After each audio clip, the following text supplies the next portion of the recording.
Imagine, if you will, you're on your way to work. You think it's going to be just another regular day of your boring 9 to 5, doing the same old thing you do any other day. However, little do you know, this day will be different than any other. On this day, you'll inadvertently cause not only the destruction of your own workplace and the death of most of your coworkers, but also change the course of history for decades to come afterward. Now, that may sound like an absurd situation that could never happen to anyone, unless you work at a nuclear power plant or something, and you'd be right.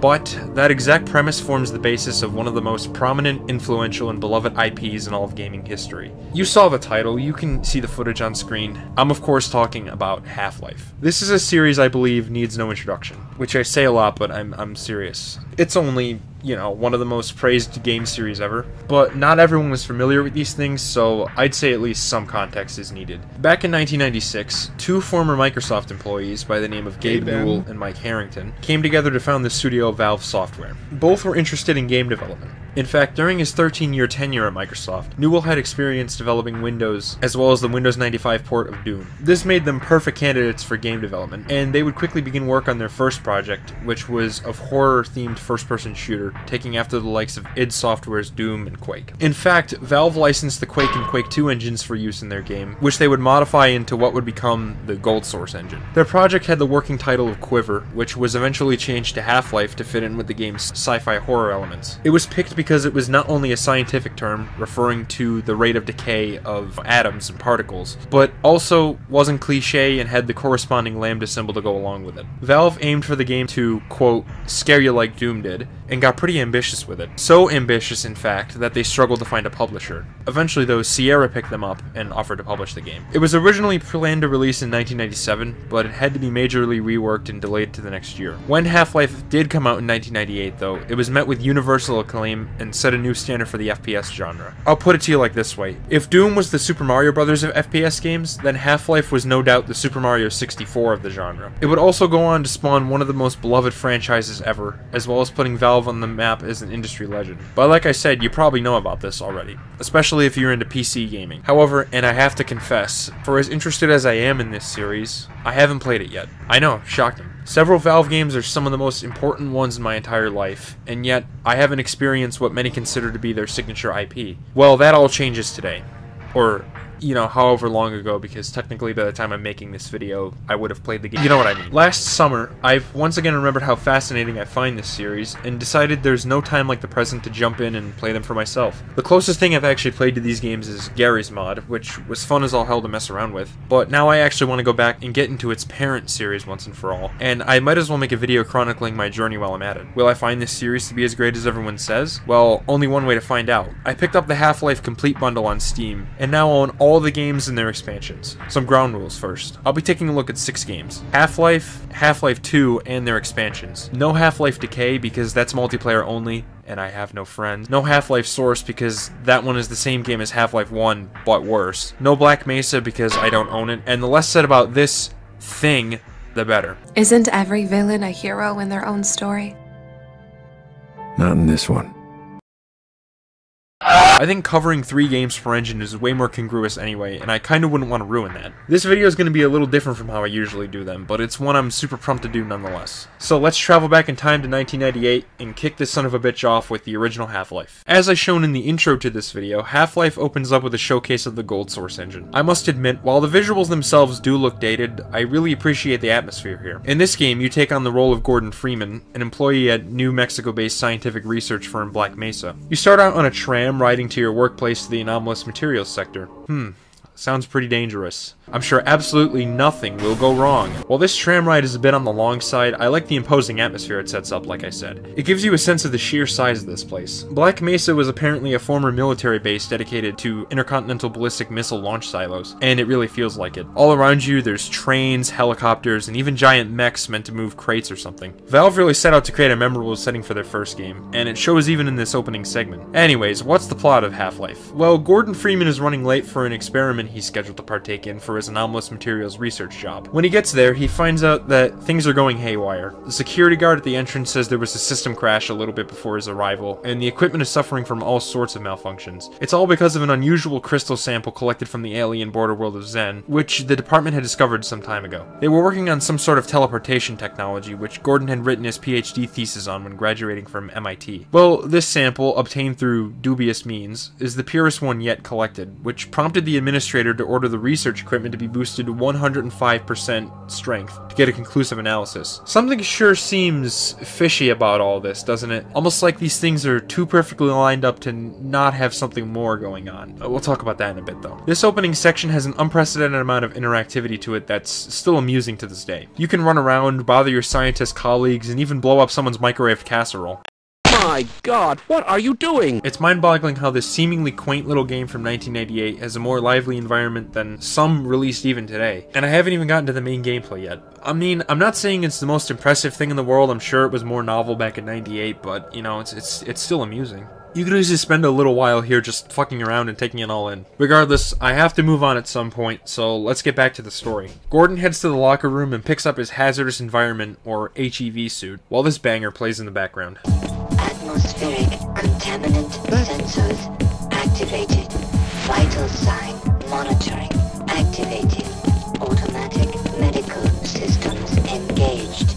Defensive weapon. Meanwhile, you can observe this mysterious man in a tuxedo having an argument with a scientist. This is never said directly in-game, but yes, this is the G-Man, and he can be seen at various points throughout the game. In fact, he was visible during the opening tram ride, just standing there in a stationary tram, watching you. Like some sort of fucking creep. I'll touch more on him later, but suffice to say, keep your eyes peeled for him. After donning his suit, Gordon travels down to the test chambers, where a group of scientists brief him on what's happening today. Gordon enters the chamber and starts up a piece of equipment known as an anti-mass spectrometer, which is essentially a superpowered laser beam that analyzes the properties of exotic samples. The sounds this thing makes are really imposing, by the way, and it just sounds like it's placing a huge strain on the facility's resources just by operating. Gordon, we cannot predict how long the system can operate at this level, nor how long the reading will take. Please, work as quickly as you can. The crystal sample then gets sent up to the chamber via a lift, and Gordon inserts it into the machine. What ensues is one of my absolute favorite sequences in any game ever. I'll just let the scene speak for itself. Gordon, get away from the shutting down. No. Attempt to shut down. It's not. It's not shutting down. It's not.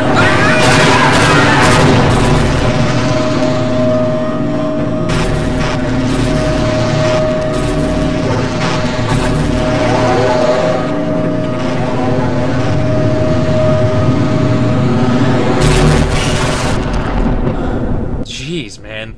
The sound effects, the visuals, how the game suddenly and jarringly, and I mean that in a good way, shifts tone as all hell breaks loose. That right there was a resonance cascade, a catastrophic quantum event that occurs when certain materials are excited with beams of energy, which causes the material to resonate at such a strong frequency that it quite literally tears a rift in the fabric of reality. The one that we just witnessed tore apart a portal to the strange alien world known as Zen, which I mentioned a minute ago, indicated by Gordon getting randomly teleported to the dimension. The event unleashes numerous alien life forms from the border world onto Earth, being teleported by the dimensional gash. Gordon blacks out and wakes up to utter chaos. The facility is in ruins, the anti-mass spectrometer has been completely destroyed, corpses litter the halls, and an ominous red light shines over everything. This is a part I've always found completely fascinating. The atmosphere here is so thick and engaging, what with the aforementioned ruined facility and loud alarms blaring. Here, take this in for a bit so you can see what I mean.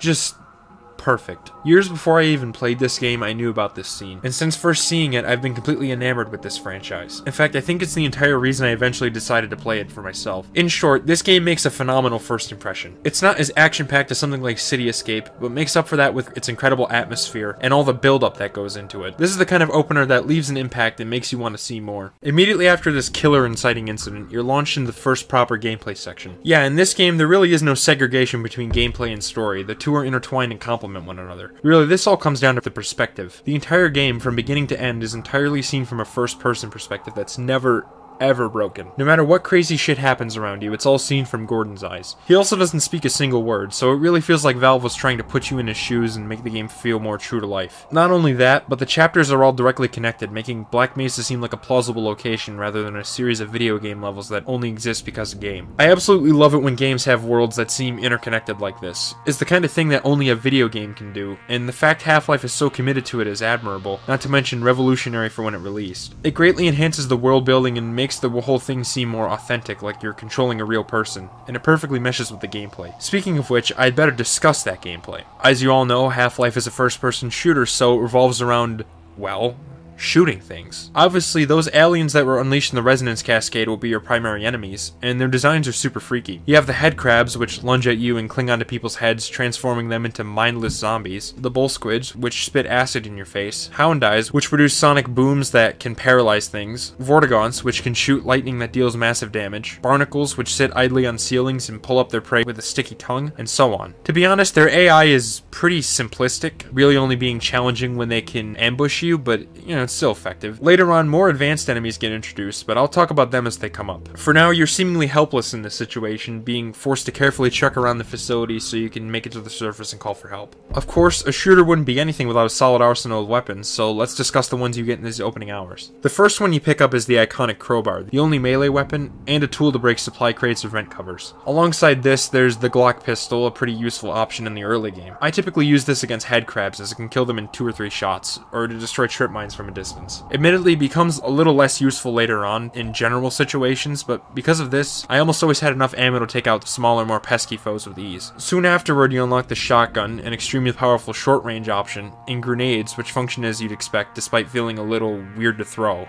Almost like they're scripted when you toss them or something. Along with these things, your HEV suit serves as a sort of second health bar, providing extra protection, and can be recharged at either charging stations or with battery packs limited around alongside ammo. These guns and tools are your primary options for the first few chapters, which are where the game's horror aspect is at its strongest. These sections almost feel like Resident Evil meets Alien, which I'll admit I haven't played or watched respectively. Yeah, I'm uncultured. What else is new? But regardless, from what I've seen of those, Half-Life is like a combination of some of their elements, complete with heavy influence from Doom, which I actually have played. Within these early chapters, you'll be scouring Black Mesa's winding hallways, ventilation, and office complexes, all the while fighting back against zombies and alien life forms and rationing supplies. The atmosphere here is foreboding and tense, only supported by the phenomenal art direction. Destroyed offices, flickering lights, and so on are all around the place, and the facility itself is just as much an adversary as the aliens themselves. It tells just how dire the situation has become, and how devastating the Resonance Cascade was. It may not have seemed like it should have been so destructive,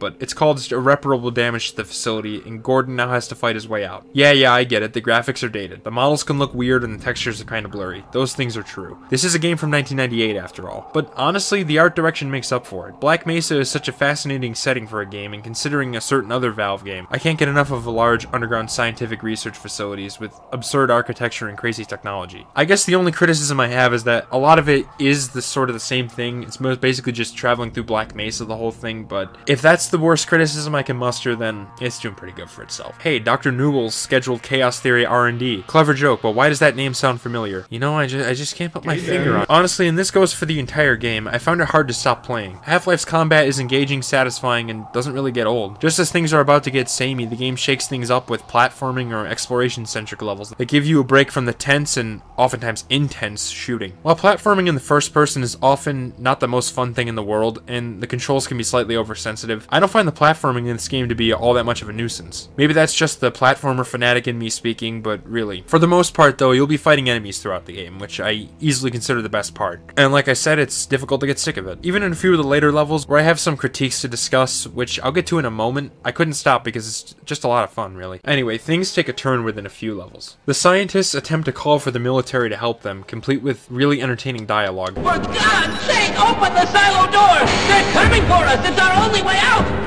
Oh my God, we're doomed!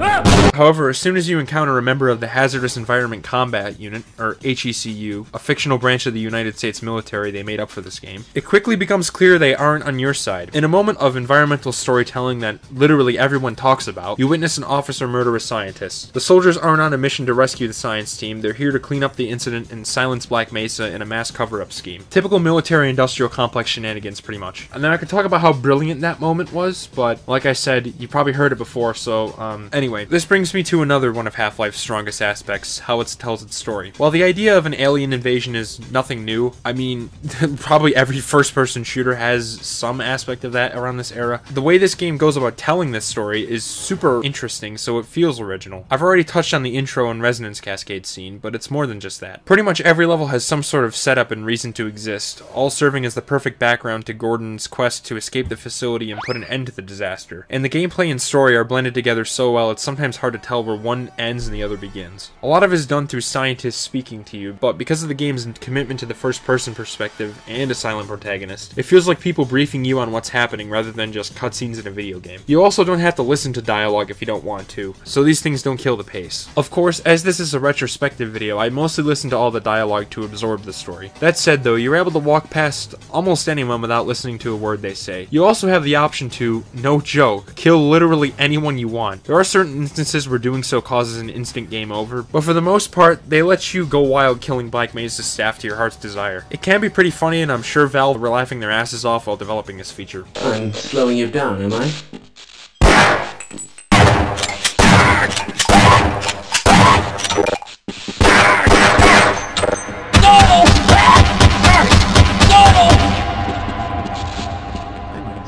I swear to God, if this video gets age restricted over this bullshit. Also, need I mention the numerous corpses and ruins among other stuff around Black Mesa? Those things in themselves tell a miniature story, and this stays constant throughout the whole game. What exactly from this catastrophe led to these people dying? How did these facilities break down so quickly? From alien creatures? Spontaneous explosions? It's genuinely interesting thinking about these things, and one of the many aspects that keeps the game interesting throughout. This is one of the best examples of gameplay story crossover I've ever seen, and it's from 1998 of all things. Anyway, back to the chapter I was just discussing, We've Got Hostiles. This is the chapter where the game drops its horror pretense and starts to lean in a more action-oriented direction. As I said, it introduces the Grunts, who are some of the toughest enemies in the entire game. Some people have issues with them, but personally I think they're a welcome challenge that deepens the gameplay. They're used in numerous interesting encounters that require 110% of your effort to get through alive. That itself would be great, but as you play you realize how their AI is actually pretty impressive for the year of release. As the back of the original box says, the enemies are, quote, cunning as hell and want to live as badly as you do, unquote. I think that assessment is very much accurate. In fact, they're even smarter than some enemies in modern FPS games, which is crazy to me. They'll constantly sneak up on you, try to flank you out, run behind your cover when you attack them, and employ legitimate pack tactics, just like real-life soldiers do. Fighting them successfully involves some serious strategizing and environmental awareness. They also give you access to the SMG, one of the best weapons in the game. It dishes out a sizable amount of punishment, and it has an extremely powerful secondary grenade attack. It's so punchy that simply shooting things is satisfying in itself, and that's entirely because of the fantastic sound design. This is the case for pretty much all this game's weaponry. This is something I'll always praise whenever a game gets it right, and I think Half-Life absolutely does. Just take a listen to these delicious sound effects.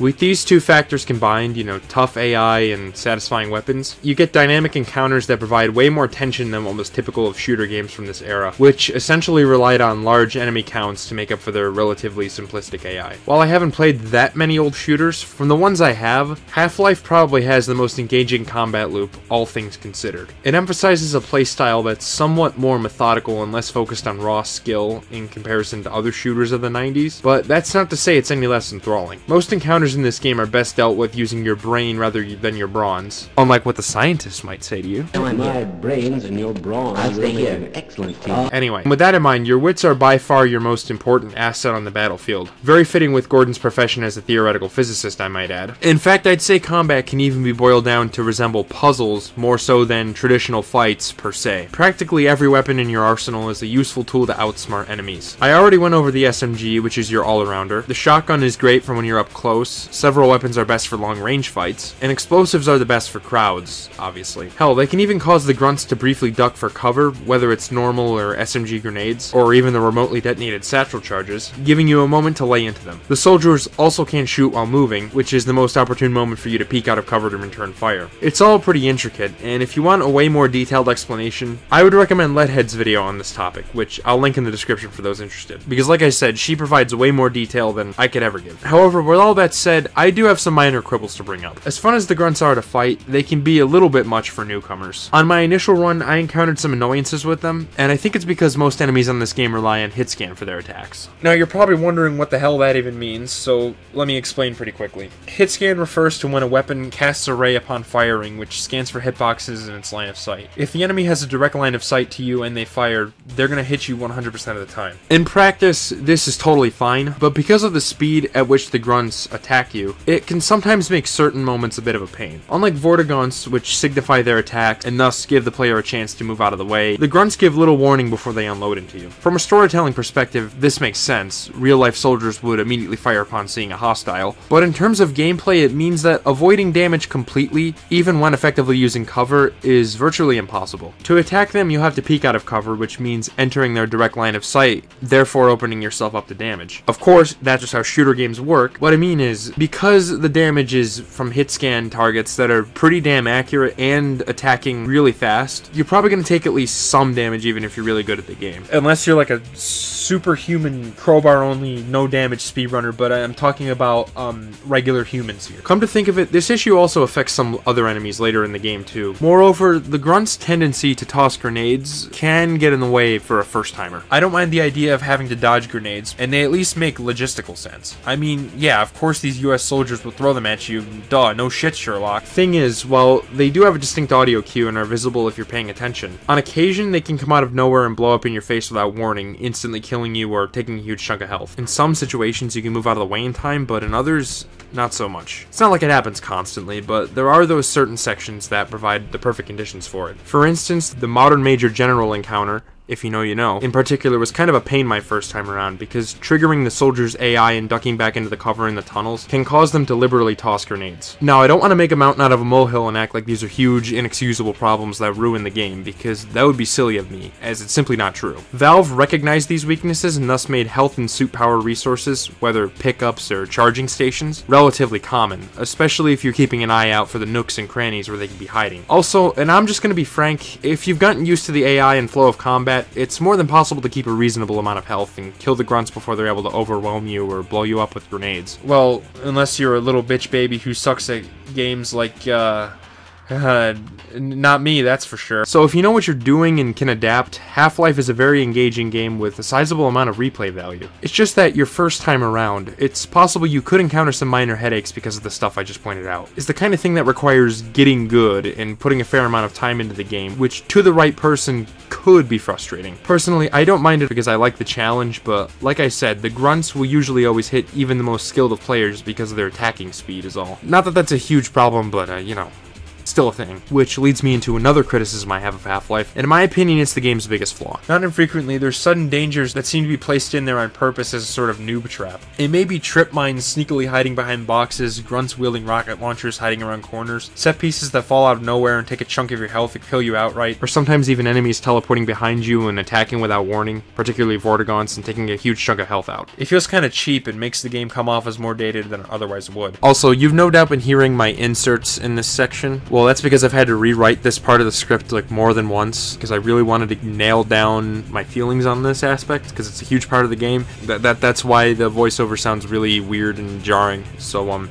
yeah, sorry about that, if that's bothering you. My nitpicks with the combat a minute ago may have seemed silly to some, and in a vacuum, those things really aren't that much of an issue. It's these beginner's traps, then, that highlight said weaknesses. You can take heavy damage from combat, which is totally fair, even with those small things I pointed out. Then out of nowhere, you'll encounter a moment that kills you in a way that feels kinda cheap. In a lot of ways, I'd say this game is designed better than average for its age, but sadly, it occasionally falls into the same design trappings that some games of the era did.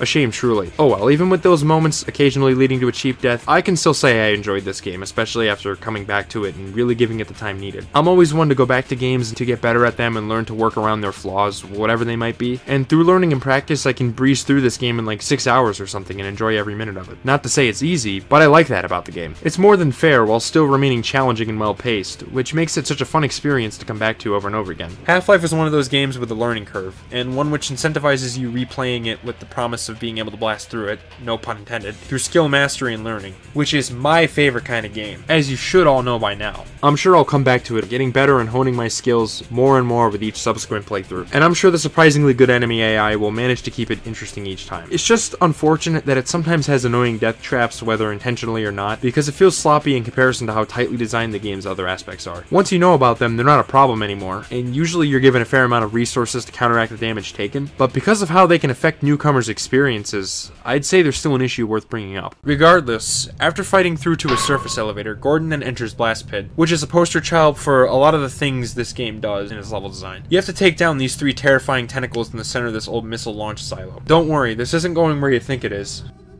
You sick hentai watching fuck. These things are absurdly powerful and may come off as annoying at first. I mean, they can essentially insta-kill you. Your only option is to distract them and run past like a little bitch. The security guards demonstrate, one in a more unfortunate way than the other, that the tentacles are attracted to sound. Hey! Hey, over here! Eat lead, you outer space! So you'll have to throw grenades to alert them and run past. As you explore, you come across switches to reactivate the blast pit's power, accessed through a few short yet engaging puzzle rooms. As soon as you turn on the power, as well as the rocket fuel and the oxygen, you can make your way back to the control room and watch as the tentacles burn up in flames.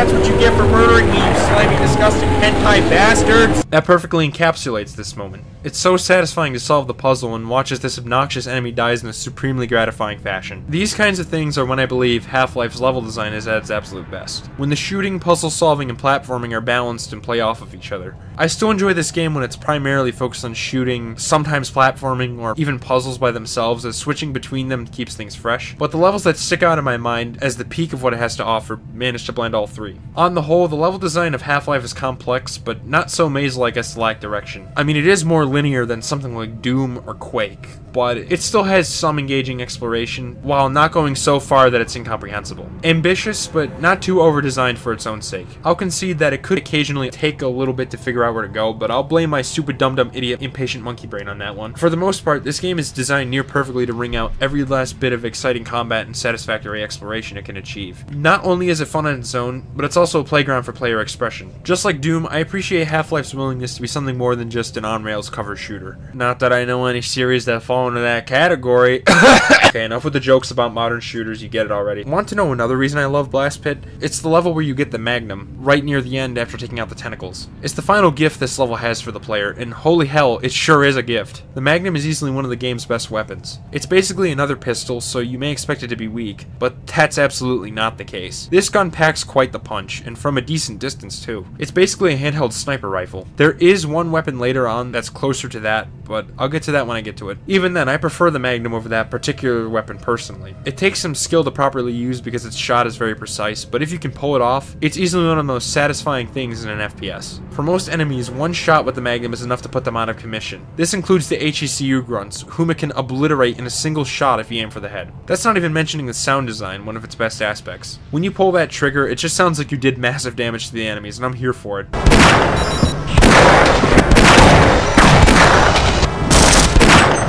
Back to the level design. Again, I think it's absolutely fantastic in this game. However, it's not perfect. There are some levels that get kinda tedious and feel a bit antithetical to the rest of them. Namely, and you probably saw this one coming, on a rail. In concept, it's not a bad idea. I just don't like how you have to sit around and wait on the slow cart. This level also has some of the most annoying blind sides in the game in its second half, as well as this one section with a turret grunt that on my first playthrough irritated me to the point I just gave up on the cart and walked on the side of the rails, because stepping on the rails damages you for some reason. You can actually beat this entire level on foot, which I would honestly recommend. On my second run, I didn't die nearly as much because I knew this stuff was coming, but being more skilled doesn't speed up these cart segments. But hey, at least you get to fire a big ass rocket at the end of the stage.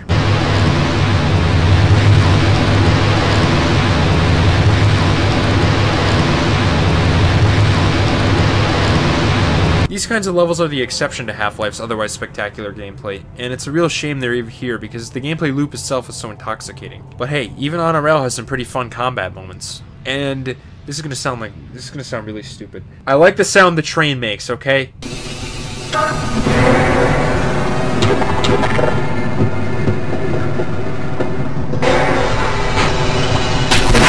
It's cool. Regardless, Gordon fights his way through waves upon waves of grunts, and through fighting an ichthyosaur in the waters of the chapter Apprehension, he gets a crossbow, one of the most useful weapons in the game, which is also the sniper weapon I just mentioned a second ago. That didn't take long to get to. I found it especially effective against Vortigaunts, which it can kill in one hit even from a distance. This level also pits you against the Black Ops, introduced through this iconic scene. Freeman, right?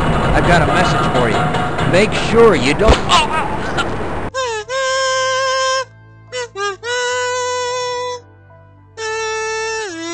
These bastards are some of the peskiest enemies in the entire game, sneaking up on you and dealing an assload of damage. They're used sparingly and thus leave more of an impact, but I won't lie, they can get on my nerves whenever they appear. Although it is fun to wipe them out with trip mines when they don't ninja their way through them, as this little area you fight them in seems expressly designed to allow you to use them. Also, I would be remiss if I didn't mention the, character design of these enemies. Yeah. Moving on. Anyway, soon after, Gordon pulls a switch labeled Surface Access and travels through a door with a matching sign. Definitely doesn't seem suspicious at all, Gordo, especially since there's this room with a conveniently placed health charger. What could possibly go wrong?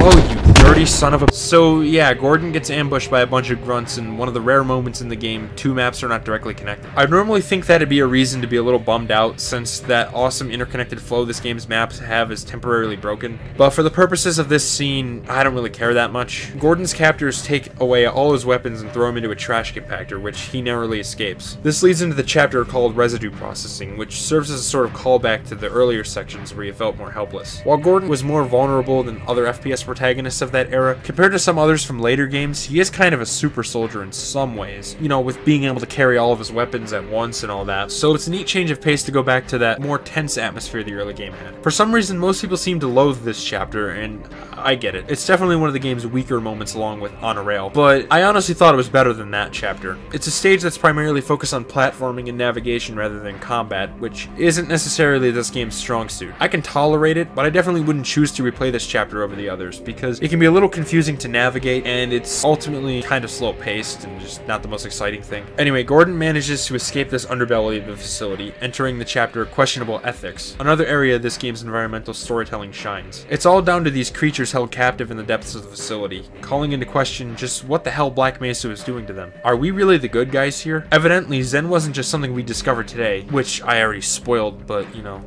too bad. The people in this facility have known about it for some time and willingly decided to conduct these odd experiments. It really seems like we're getting deep into Black Mesa now, into that part that was meant to be kept secret from the public. It plays into an interesting conspiracy angle, sort of like Area 51, which was no doubt an inspiration for Black Mesa. The game doesn't spend particularly long on it, but even for the short time you consider it, it's interesting enough. Doesn't matter though, we don't have time to think about that. The aliens are more pissed off than ever. Grunts are all over the place, including the insanely tough alien grunts, and you even get a sick new weapon, the Tau Cannon, one of the best weapons in the game, complete with a badass track to go along with it.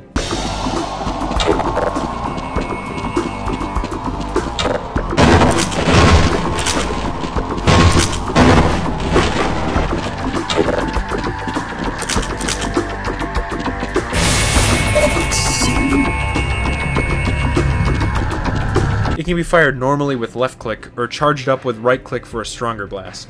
Now hold on right there, we got a quick gamer update coming straight from the editing room. So yeah, in the original script for this video, I forgot to mention that in this level, you know, Questionable Ethics, you get another very important weapon, you know, that of course being the Snarks, which for some reason I didn't mention them at all throughout this segment of the video, you know, talking about Half-Life 1, which is weird, honestly, because they're genuinely one of the most important weapons you have in your arsenal. I mean, on my first playthrough, I didn't really use them all that much because I was led to believe believe that they were useless because they do attack you after you release them, so it can make them a bit of a liability. But if you know how to use them properly, they're an extremely useful tool. If there's any, situations where there's enemies down below you, you can throw these things and they can damage them. You can take them out. They may seem weird and unassuming and strange and like they're not that useful, but trust me when I say the snarks are really helpful if you know how to use them correctly. So yeah, with that said, back to the regularly scheduled scripted video. I ended up using this gun extremely often after getting it because of its high damage output. The ammo is limited though, so it's best safe for tough situations. And oh boy, are tough situations the name of the game for the last batch of levels. Starting with Surface Tension, which is outright insanity. It's easily the longest chapter in the game, and is an onslaught of tanks, helicopters, turrets, vortigons, both human and alien grunts, trip mines, snipers, bullshit invisible landmines, and the kitchen sink. Gordon has to make his way through this madness to finally reach the Lambda Complex, the core of the Black Mesa Research Facility. On my first playthrough, I had mixed feelings on this chapter. Honestly, it had some parts that I kinda got really pissed off at. However, after coming back to the game and getting better at it, this may just be one of my favorite parts of the game. No, I'm serious. I just love its commitment to high-octane, exciting action, and it's constantly changing itself up to prevent burnout. It feels like we've come such a long way from humble beginnings. Remember, this was the same game that started with you simply running late for yet another day on the job, and across its runtime it's built up the tension, no pun intended, again, right up to this level, where you're single-handedly taking out helicopters and tanks. You also get the RPG, one of the game's most satisfying weapons because, come on, it's a giant friggin' rocket launcher. How is that not cool? I think the highlight is this cliff section where you get said RPG. Sure, the skybox texture is not great, albeit still atmospheric. This is a unique scenario in the game, asking you to fight grunts and turrets in a vertical section, as well as blow up another helicopter. I love the Grand Canyon-esque setting. The combat is pulse-pounding fun, requiring just as much strategy as the rest of the game. And when the Valve theme called Hazardous Environments kicks in,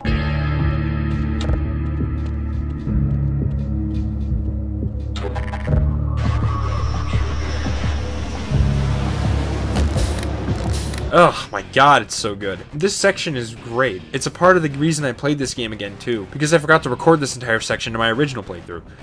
Good job, me. Excuse me as I punch you in the nutsack. I think it speaks volumes that this section is one which Valve developers were particularly proud of, because with how many highlights this game has, it has hefty competition. Genuinely, I really like this chapter. It overall feels like you're a one-man army fighting in an intense war, and I love that about it. However, I still don't think it's perfect. I still find certain parts kinda dumb, even if not all bother me anymore. A majority of it was exciting, but there's just those few parts that stick out like a sore thumb and gave me an aneurysm on my first run.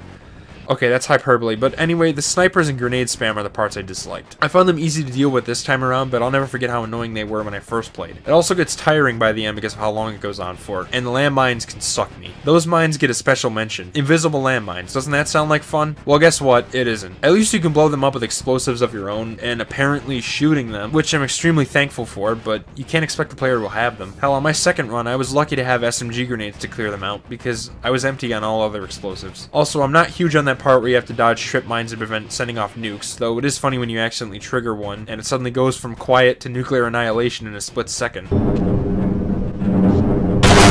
But the section's just kind of slow and tedious, and it's just not the most fun thing. Hey, we got another gamer update. So, in Surface Tension, you also get a new weapon called the Hive Hand. It's this gun that the alien grunts use, and it basically just shoots hornets. It's got 8 ammo, and if you left-click to shoot, they home in on your enemy. Right-click, they just go straight. Honestly, this thing's not that useful in my opinion, so I barely used it. I mean, if I can say anything about it, I like the alien design, the freaky hand that it is. That's about it, though, to be honest. I just figured I'd mention it, probably. There's multiple things I forgot in this script, basically. Okay, just leave me alone. But hey, blowing these tanks up is fucking sick. And the music that plays as you do it bangs. Speaking of that, I might as well touch on the music here because I don't have a better spot to put it in. I've been mentioning it throughout this segment, and yeah, I think the soundtrack is great. Most of the game doesn't feature music in the background, which in some ways makes it more atmospheric. And not to mention, I adore the ambient soundscapes in the game. Valve is excellent at doing this in all their games, and even in their very first one, they nailed it. I mentioned the experiment at the start of the game, but practically every area has some fascinating ambient sound that enhances the experience beyond belief. Here, just take this in for a minute.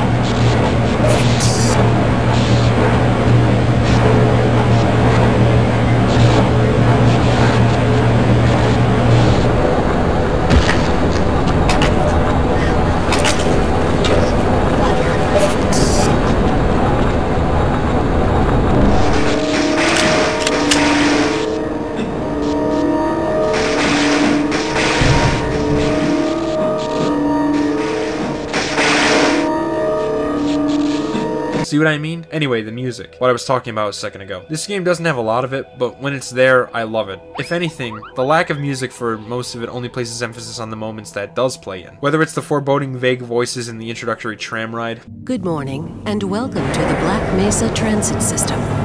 This automated train is provided for the security and convenience of the Black Mesa Research Facility personnel. The time is 8:47 a.m. Or any one of the many badass industrial metal style tracks.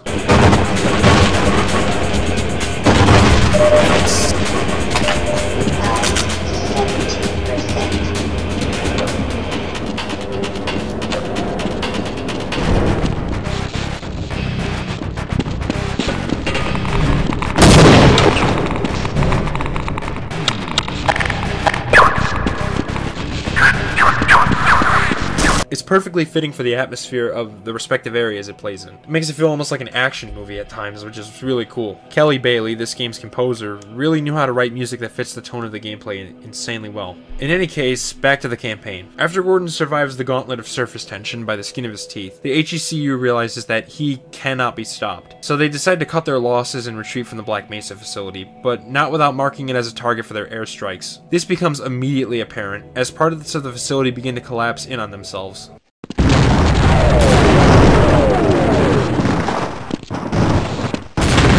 It's also chilling to hear the radio broadcast from the commanding officers as this goes on, as Gordon travels through the submerged maze to finally reach the Lambda complex.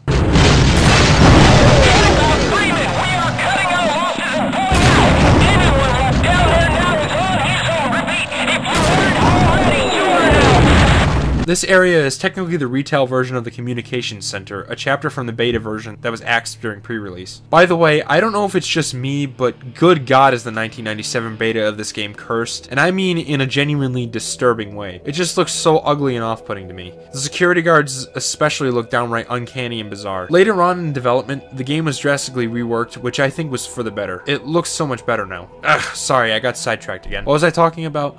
Oh yeah, right, the Lambda Core. Honestly, I think this is one of the best chapters in the game. On one hand, it reminds me of Blast Pit. You have to go through 2 hulls to turn on a couple of coolant systems to flood the reactor core. Afterwards, you encounter a teleportation mechanic in a pretty fun platforming-centric section. And yes, I did just say that, I like this part. And throughout, you'll engage enemies in some interesting encounters. You even get the supremely powerful glue-on gun, an absolute beast that kills almost anything insanely quick. Were you in weapons research too? I built the glue-on gun, but I just can't bring myself to use it on a living creature. You don't look as if you have any trouble killing things. Sounds good, right? Yeah, the chapter is really fun. But there's one major problem that rears its ugly head here, and it's apparently a well-known bug. Upon activating the 2 coolant systems, you need to make your way to the core and raise the water. But for some reason, on my first playthrough, the water wouldn't raise for me even when I turned the valve. So, I was stuck. Soft locked. Thankfully, reloading an earlier save allowed me to redo this section. Thank God for the quick save system, and this time it worked flawlessly. And on my second playthrough, I didn't encounter the glitch at all. But that doesn't mean this happening isn't a problem. I've heard it has something to do with the frame rate, as this game commits the sin of frame-based programming, a big no-no in gaming, but I'm not totally sure. There's also these odd collision glitches I noticed that can cause you to get soft lock in place as well. And in one instance on my second run, I loaded into a part in surface tension that just made me get stuck on the wall. Okay. I don't get why this happens. I guess it's just old 1990s video game jank. Regardless, that was irritating, but thankfully easy to circumvent. Once you're through here, it's finally time for the moment you've all been waiting for. You meet up with a scientist and a security guard in a cache of ammo and health, as they inform you a massive beast is holding open the rift to Zen from the other side. So you'll have to go in there and kill it to bring about the end of the invasion. You get a long jump pack, which extends your jump with a button combination similar to Super Mario 64's long jump, fittingly enough. A scientist has to activate a portal while these fetus-looking things called alien controllers attack you in a pretty decent combat section. These things are best dealt with using some sort of long-range weapon. Personally, I found the Magnum to work the best, being able to take them out in a few hits. Following this, the portal to Zen opens, and we reach the chapters that everyone seems to hate. I have to be honest, I kinda have to go along with the popular take on these sections. I think these levels are a mixed bag. I don't hate them as much as some people do, probably, but I can agree it's easily the weakest part of the game. Above all else, I love the idea of exploring a bizarre alien world. The fact I love Ratchet and Clank as much as I do should tell you that much. While these areas look dated, I really enjoy the underlying art direction. Alright, on to the levels themselves. The first one, fittingly named Zen, is literally one platform in space that you have to descend and activate a teleporter within. Easily the shortest chapter in the entire game. The next chapter after this, Gonarch's Lair, is fine, but I have a grudge against this one. It's not because I find it poorly designed. There's this monster you have to fight with a gigantic scrotum, and it's a generally decent battle minus these irritating miniature head crabs. The problem is, and you probably saw this coming if you're familiar with this chapter, this godforsaken third phase. It's another soft lock, and easily the worst one in the game, which many refer to as the Gonarch bug. This last phase is supposed to involve jumping down and waiting for the monster to come into this web room so you can kill it. Problem is, it can get stuck up there, never moving, essentially blocking your progress. Except you can't fix it by reloading your save. You're fucked if you encounter this, or at least I was on my first playthrough. I tried everything. Jumping down, the thing insta-killed me. Jumping past it, I either die from fall damage or the Gonarch itself. Attempting to kill the Gonarch, it's invincible until it gets into its final position. Somehow making it past and jumping down, you can die from fall damage. Just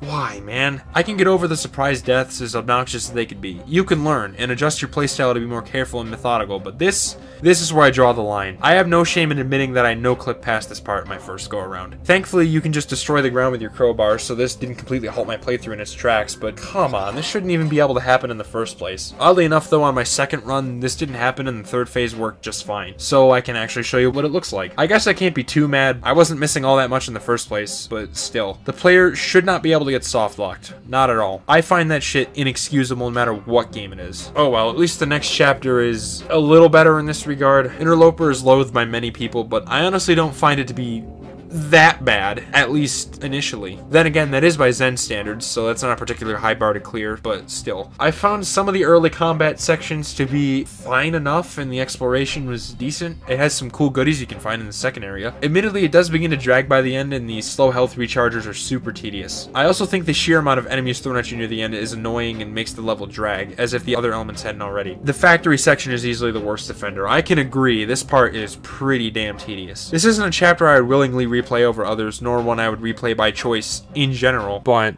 it's tolerable enough. Minus the factory section, that's just as tedious. Either way, this level leads directly into the final boss, the gigantic monster that was holding the rift open, the Nihilanth. And this boss sucks. To look on the bright side, I love the Nihilanth's design and characterization. It's a creepy fetus-looking alien endling, which means the last of a species, by the way, and it has a booming voice that gives me Courage the Cowardly Dog, King Ramses vibes. Is that just me? Last, I am the last. Anyway, I don't like this fight mechanically. On the surface, it's easy, but ends up being a pain because of how the boss teleports you to these mini-stages. This feels like an obvious way to pad out the boss artificially, and in general, it's a bullet sponge anyways, that can kill you in like one hit or something, especially if you have no suit charge, which I didn't. The monster's attacks are also obnoxious because of how much they damage the duty. I just said that! I don't mind when a final boss gets challenging, but this just feels tedious with how much the boss drags on for. It also spawns regular enemies alongside it. It's the alien controllers. Normally, I don't mind fighting these things that much. At least when they show up in Lambda Core. But I don't want to have to deal with them without Magnum ammo, the best weapon for taking them out, while trying to fight large in charge over here, you know? Rule of thumb, if a boss fight does this to increase its difficulty, you know, spawning in random mooks you'll have to fight alongside it, it probably isn't very good. Just saying. In any case, upon ripping the Nihilanth a new asshole, it explodes in spectacular fashion. The animation here is a clear callback to the Resonance Cascade itself. Yeah, remember that? It happened a while ago at this point, with that green light show the dying boss emits as Gordon blacks out yet again. He wakes up face to face with the G-Man, who had been following him throughout the game. In fact, like I said earlier, he shows up at sporadic intervals, making cameos in similar fashion to Big the Cat in SA2. However, while those were just a funny background detail, G-Man's presence is chilling and otherworldly. It's clear he isn't any ordinary man, but rather an interdimensional being that seems to have some sort of influence on the events of this series. It's been theorized that he was the one who provided the unstable crystal sample, GG-3883, that caused the Resonance Cascade, among other things. So that feeling I had of things being a bit too perfect earlier, it wasn't misplaced. For what purpose did he do this? We don't know. His goals are beyond our understanding. Nonetheless, he informs Gordon that Zen is now under the control of his mysterious employers, and that he's recommended his services to them. G-Man then presents a choice to Gordon. If you're interested, just step into the portal, and I will take that as a yes. Otherwise, well, I can offer you a battle you have no chance of winning. Rather an anticlimax after what you've just survived. Well, spoiler alert, Gordon canonically accepts, so that's what I did. And with that, Half-Life comes to an end with an absolute banger credits track that I sadly can't play for you because a sample in it may cause this video to get claimed. Thanks a lot, music copyright system. All in all, I really enjoyed Half-Life. It's definitely noticeably aged in some ways, including numerous cheap shots that can possibly kill new players unfairly, and some areas and glitches that can potentially soft-lock your progress. But other than these things, I had a blast with this game. Where it exceeds expectations is especially in its storytelling, and how it blends that so masterfully with its gameplay. Like I went into, alien invasions aren't particularly original, but the way Half-Life tells the story makes it compelling. It's the reason I and many others love games so much more than movies and TV. I don't want to just sit there and watch things. I want to participate, impact the story, and be fully immersed in a fictional world. That's not to say I dislike those other mediums, but it's what makes games so special in comparison. In addition, the world building is great, and I love how perfectly it's all blended with the gameplay and environmental design. This game is a masterclass in combining those elements effectively. It was also the springboard for some of the best lore from any game series. Of course, this stuff would all be worthless without gameplay that's at least up to par, and in spite of the frustrations I identified on my first playthrough, I found Half-Life to be really fun. It has a satisfying skill curve, and it's genuinely fun to get good at the game through your own effort and practice. As I've gone over numerous times, I absolutely love that about games like this. It's too early for me to call it one of my absolute favorite games of all time, that would be premature, but it's certainly a great game that more than lives up to its legendary pedigree. If anything, it's easily one of my new favorite Valve games. Above all else, I love it for just how well all of its elements come together and enhance one another. The story contextualizes gameplay and immerses you in the world. The atmosphere and ambience further that immersion. The gameplay pumps you up and keeps you going to experience more of that story, and so on and so forth. I'll for sure be revisiting this one even more in the future, getting better and better at it with each successive run. I can certainly see why so many people do consider Half-Life high on their personal favorite lists. In summary, I think Half-Life is great, having flaws that indeed make it man-made, but just being so fun and enthralling the whole way through that it's hard to find the will to care about said issues, especially after you get good at the game. It's a game with an amazing vision that executes its ideas wonderfully, even if there were some growing pains and rough edges left to iron out in some places. In summary, great job guys, especially for a first attempt. But that's not technically where the action of Half-Life 1 ends. 1 year later in 1999, the game received its first of several expansion packs entitled Half-Life Opposing Force, developed by Gearbox Software. Oh my god, I can... Why do I smell grease? And published by Valve. Yes, that Gearbox Software. I'm the conductor of the poop train! Some people might gloss over these as DLC packs, not worth considering, but yeah, I don't see why not. It was included in the Steam bundle after all. So I'll be covering the two that were included, Opposing Force and Blue Shift. Starting with the former. Half-Life Opposing Force is pretty well liked among the Half-Life fanbase, often considered right up there in quality with the rest of the series. Although there are those who disagree with that, namely those with a particular affinity for the color purple. I don't know why that color specifically, but I don't know. Its premise is actually pretty intriguing. You get to play as a member of the HECU as your platoon is tasked with containing the alien invasion of Black Mesa. Essentially, another side of the story. Yeah, remember those grunts we fought in the first game? We get to see things from their perspective. I'm a sucker for this kind of stuff, especially with how big of an SI2 nut I am, so I'm here for it. So anyway, how is the game? Well, I'd say it's pretty solid in its own right, especially for a simple expansion pack. Certainly imperfect just like any other game, and oh boy, do I have some flaws to discuss. In Half-Life Opposing Force, you play as HECU Corporal Adrian Shepard. If you start the game off in training mode, which I did, you essentially get a truncated and far less vulgar version of the boot camp sequence from Full Metal Jacket. Well, not really, it's basically a gamified version of a standard boot camp, but I can't help but think of that movie whenever I see soldiers getting yelled at by an angry drill sergeant. What is your major malfunction, dirtbag? I mean, they literally quoted it. How can you not? During this segment, we actually get some insights into the plot of the game, too. In a second floor window of one of the buildings, there he is, the G-Man, sitting there and talking with one of the grunts. If you look at Adrian's journal, it's revealed that G-Man had been roaming around the base for unknown reasons, possibly surveying and ensuring that everything was going to plan. Trust me, this won't be the last time you see him in this game, or the series as a whole, actually. In general, a much more interesting tutorial than the base game. Anyways, let's get started with the campaign. Adrian and his platoon are given a mysterious assignment they weren't told about, which strikes the members as particularly odd. Well, as you know if you played the original game, these guys have been ordered to attack Black Mesa and clean up any evidence of the incident. However, right before the Ospreys are able to land, aliens shoot them down, killing most of the soldiers inside. Anyone out there got a good view of the LZ yet? Negative, Goose 7. I can see some activity up there, but I can't tell what it is. Hey, Shep, I think Jackson has got the hot score. Okay, listen up, people! We have an extremely hostile situation! Holy shit! Do 3 down! Do 3 down! What's going on out there? So let's keep this high! Your mission is to get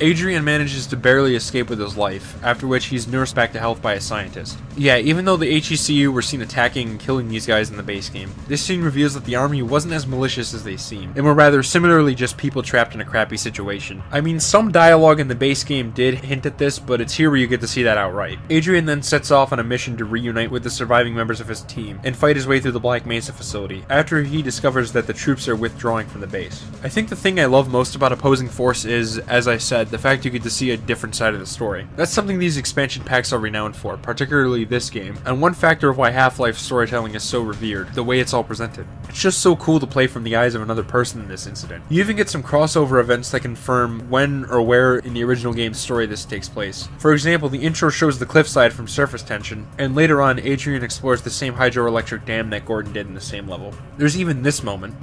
Come in, Cooper. Do you copy? Forget about Freeman. We're abandoning the base. If you have any last bomb targets, mark them on the tactical map. Otherwise, get the hell out of there.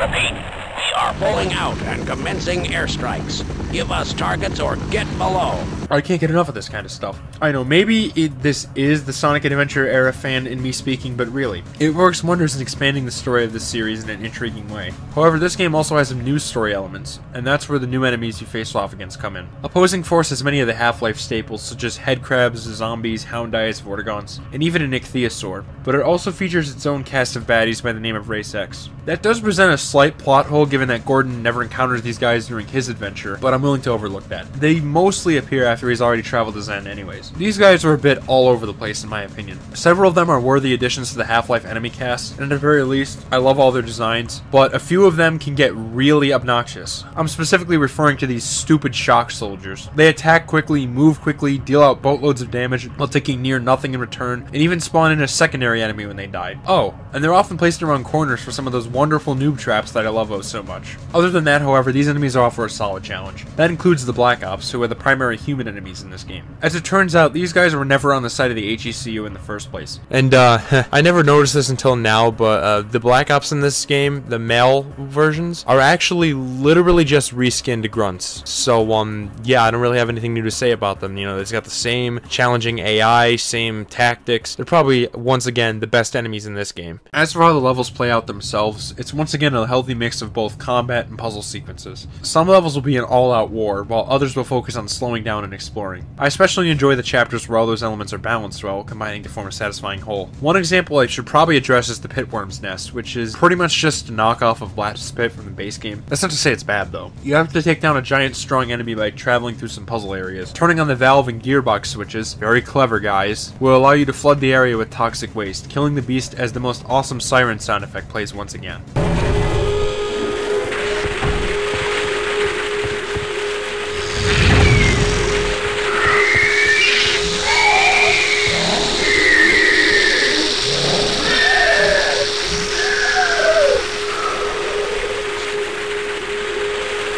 However, there's unfortunately some areas that test my patience a little bit, and you can feel Randall's grease coming in, most notably a couple of the later ones. The one that immediately comes to mind is the package, which oddly enough feels like surface tension, except it was really annoying. Primary reason is that it loves surprising you with shock soldiers that come in swarms of 3 or so, and you all know how much I love those guys. It also has a similar problem to surface tension in that it starts to drag by the end. Unlike that chapter though, the package just feels like a slog to get through the whole way through. It's relentlessly obnoxious and I didn't care for it whatsoever. Don't get me wrong, the story context is great here with Adrian having survived the depths of the facility, but I don't know why this chapter feels the need to be the way it is. Also, this one part where you have to deal with all these Voltigores in a dark tunnel can suck both my ass cheeks simultaneously. Oh well, I like the new additions the game makes, and even in those frustrating moments, it didn't get boring. As it goes on, the story gets even more intriguing. Like Gordon, you'll see the G-Man all over the place, seemingly appearing out of nowhere like a specter in the night, just watching over you. It's unknown what he intends to accomplish by following Adrian everywhere, but like in the original game, it's clear he has goals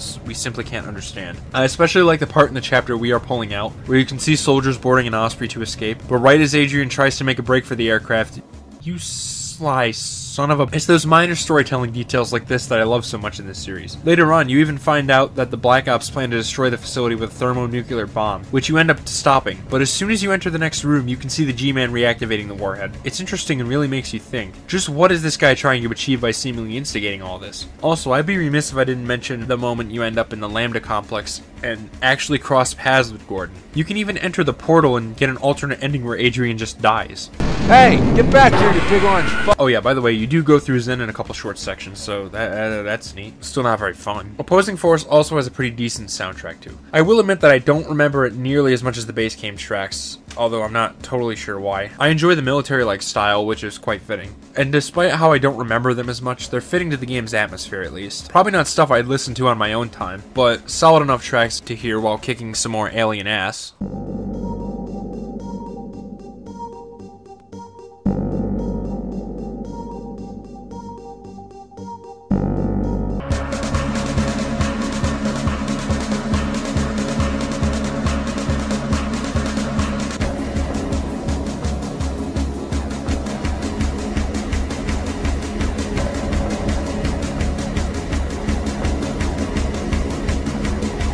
Another one of my favorite things about this game is the all-new weapons it adds, which are pretty refreshing. Now, it does have the same pistol, shotgun, SMG, RPG, and explosives, which work exactly the same as the base game, but it also has numerous other additions that alone make the game worthwhile. In the realm of melee weapons, you actually get two. There's the wrench, a slower but more powerful option, and the knife, which is faster but does less damage per attack. I personally use the knife more often because of the more instant feedback, which I found more satisfying overall. But that's not it. There's also the Desert Eagle, which is similar to the Magnum, except you actually have to press right click for it to be good. The Spore Launcher, a powerful weapon that's actually a living organism you can feed to reload. The Shock Roach, which lets you shock and blow up enemies. The Displacer Cannon, which is essentially the Doom BFG. The Sniper Rifle, which is a sniper rifle, and the M249 Saw, which is a death machine that tears through everything it touches. The recoil is so strong that it physically moves you backwards too, which adds that extra bit of satisfaction to it. The game also has a mechanic pretty similar to the Zelda hookshot in the Barnacle Grapple, which is a little clunky in Gold Source, but neat idea. This new arsenal is honestly pretty good. Sure, some new weapons aren't the best. The Shock Roach kinda sucks if you ask me, and the Desert Eagle is fine, but can glitch out and refuse to fire if you try to shoot it underwater for some reason, which you can thankfully fix by reloading your save just like the water level glitch in Lambda Core. But the new weapons that are great are really great. All around, fantastic arsenal. So good, in fact, I think these guns would have fit rather well in the base game. At least a few of them would have. They also add engineer and medic NPCs that they introduced to be a team members of sorts. This is cool and kind of reminds me of Ratchet Deadlock, but their AI is,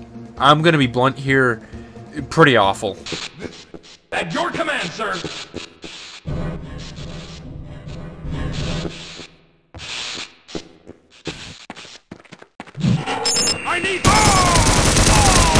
I don't mind this addition, but it certainly could have been executed far better. After Shepard makes his way through the package, mercifully, he meets up with a security guard who informs the corporal that there's a pretty nasty alien force emerging below. Like the room before the Zen section in the base game, you get a bunch of ammo, health, and suit charges, but honestly, I think the final boss in this game is pretty easy. At least he's less annoying than the Nihilanth was. The boss is the leader of Race X, arriving through a portal to their homeworld. It's this giant octopus-looking thing that's trying to terraform Earth to be more suitable for its world's ecosystem. To defeat him, all you have to do is use these mounted automatic rifles to take out these yellow spots, and then shoot at the purple fuck me light that appears in the stomach. The boss then spawns a shock soldier, which can be easily taken out with the saw. Rinse and repeat 3 more times. The game at least tries to shake it up by destroying the bridge between the 2 mounted guns, as well as requiring you to use the Barnacle Grapple at one point, but you're still essentially doing the same easy thing 4 times and you win. That's a slight letdown, but I prefer this to a drawn out annoying fight personally. Just like Gordon in the base game, Corporal Shepard wakes up face to face with the G-Man, this time in an Osprey. He mentions how he can't close his report until every loose end is tied up, as an overpowering white flash covers the screen. This was, unsurprisingly, the nuke going off and blowing up Black Mesa. G-Man then warps the Osprey to Zen, and after that a similar negative space to the tram from the end of the base game, where he leaves Adrian in an indefinite stasis just like he did with Gordon. However, unlike Gordon, Corporal Shepard would never be awoken again. Yeah, as far as we know in the canon of this series, he's still there, just waiting for the G-Man to awaken him again. Anticlimactic, yes, but if I had to guess, it probably has something with him seeing G-Man literally nuke the facility, but hey, what do I know? Oh no, oh no, oh no, no, oh no, no, oh no, no, no, Oh god. In conclusion, I liked Half-Life Opposing Force and found it to be a worthwhile expansion to the already fantastic base game. It succeeds at what an expansion pack should do, which is provide a sufficiently new experience within the gameplay constraints of the original it's based on. I'm not particularly experienced with PC expansion packs, but I imagine this is a good example of one. Sure, it's certainly far from perfect. While I like this game just fine, I can understand and respect those who don't like it. It can get frustrating, and its lows are probably overall lower than the base game. It had some questionable design decisions at times, and not all of its ideas were a slam dunk. However, for that last point, enough of the ideas do work for me to call Opposing Force a positive addition to the series, all things considered. It's short, being around 5 hours or so, but it fills those 5 hours with overall solid content. If you've played the original Half-Life and want more of it, you have nothing to lose in playing Opposing Force. It's an intriguing look at the other side of the story and has several sick weapons and level ideas that make it well worth playing. Even if you end up hating it by the end, I'd still recommend it. Play it for yourself and come to your own conclusions. That's what I always say. So that's Opposing Force, and next is the second major expansion pack known as Half-Life Blue Shift. This expansion was released in 2001, 2 years after Opposing Force. Interestingly, this game was actually intended to be an exclusive addition to the cancelled Dreamcast port of Half-Life, sort of like how Decay was exclusively included with the PS2 port. The Dreamcast port nearly released, but got canned because of the console's unfortunate premature discontinuation, which is a shame because it looked like a fairly impressive port, although controlling an FPS with only one stick would probably be pretty awkward. I mean, I find controlling an FPS with 2 sticks to already be kind of awkward, so... Point is, those plans fell through, so Blue Shift, also developed by Gearbox, was instead released for PC. And this one is a lot less revered than Opposing Force because of one simple reason. The consensus seems to suggest that Blue Shift doesn't do its job as an expansion particularly well, since it makes very few changes by comparison. After finishing the game for myself, well, yeah, I have to agree with the popular consensus. I wouldn't call Blue Shift bad by any means, but it doesn't bring much new to the table. Half-Life Blue Shift again takes place from someone else's perspective as they attempt to escape Black Mesa during the incident. This time you take on the role of Barney Calhoun, a security guard assigned to Blue Shift. Hey, wait a minute. Marty makes his way to a door in Sector C and has to make his way through the facility to help some scientists stuck on a broken elevator. As it turns out, Barney is actually that guy we saw banging on the door in the intro of the base game. That's probably my overall favorite thing about this expansion, just like Opposing Force. It makes several nods to the original game's events. You can see Gordon more than once throughout, and even one of the scientists from the multiplayer-only Decay expansion. Again, Half-Life is fantastic at creating and fleshing out a story like this. Anyways, as soon as Barney makes his way to the elevator and fixes it, things go haywire. The elevator starts to malfunction as power outages and malfunctions continue to be experienced around the facility. At this point, Gordon is in the test chamber and the anti-mass spectrometer is running at well above full blast, which puts such tremendous strain on the facility that its electricity starts to falter. Of course, the resonance cascade then occurs, and we see this crazy scene play out in front of us.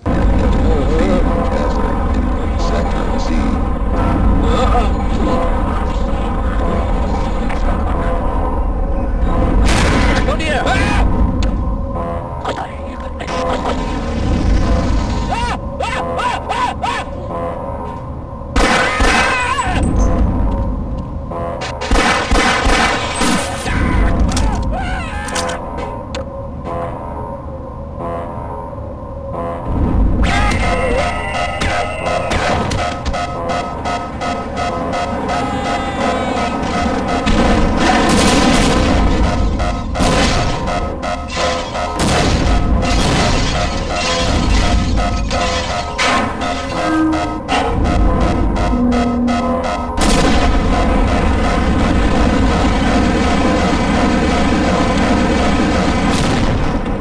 Say what you will about this expansion, but you have to admit, that intro was pretty cool. Anyways, getting into the game, you quickly begin to see its biggest problem. Barney picks up a crowbar, as well as a few other weapons from the base game in these first few chapters. Okay, that's fine. Opposing Force had some of these weapons too, but in Blue Shift, by the end of the first few chapters, you get every weapon there is. Yeah, unlike Opposing Force, which did its job as an expansion super well and adds all these cool new guns, Blue Shift only features a few weapons from the main game, and that's it. That is honestly the problem with this expansion in a nutshell. It doesn't add much, so it just feels like more of the same. I mean, at the very least, they could have given you a distinct melee weapon, like maybe a security baton or something. No, I guess not. The only noticeable difference this game has in terms of loadout is the fact you can't recharge your armor with HEV stations, and instead have to pick up armor from dead security guards. However, at the end of the day, the armor works exactly the same, and the pickups are pretty common, so this doesn't end up changing much. It's more plot appropriate for who you're playing as, but that's about it. The level designs are also somewhat of a downgrade from the other two games. Again, not bad, but much weaker. In general, the combat encounters are a lot simpler than the other two games. enemies. I don't know if it's because I've played them and gotten used to the AI's quirks, but even the HECU soldiers didn't give me much trouble here. My only deaths came from instant kill hazards like this bullshit boulder and this coolant fluid. Speaking of death, this game also has an obnoxious bug where your guns start automatically firing and wasting ammo after you respawn until you switch weapons. I don't know why this happens, only Blue Shift where I've seen it happen, but needless to say it's annoying. Anyway, the plot of this game also doesn't really go anywhere.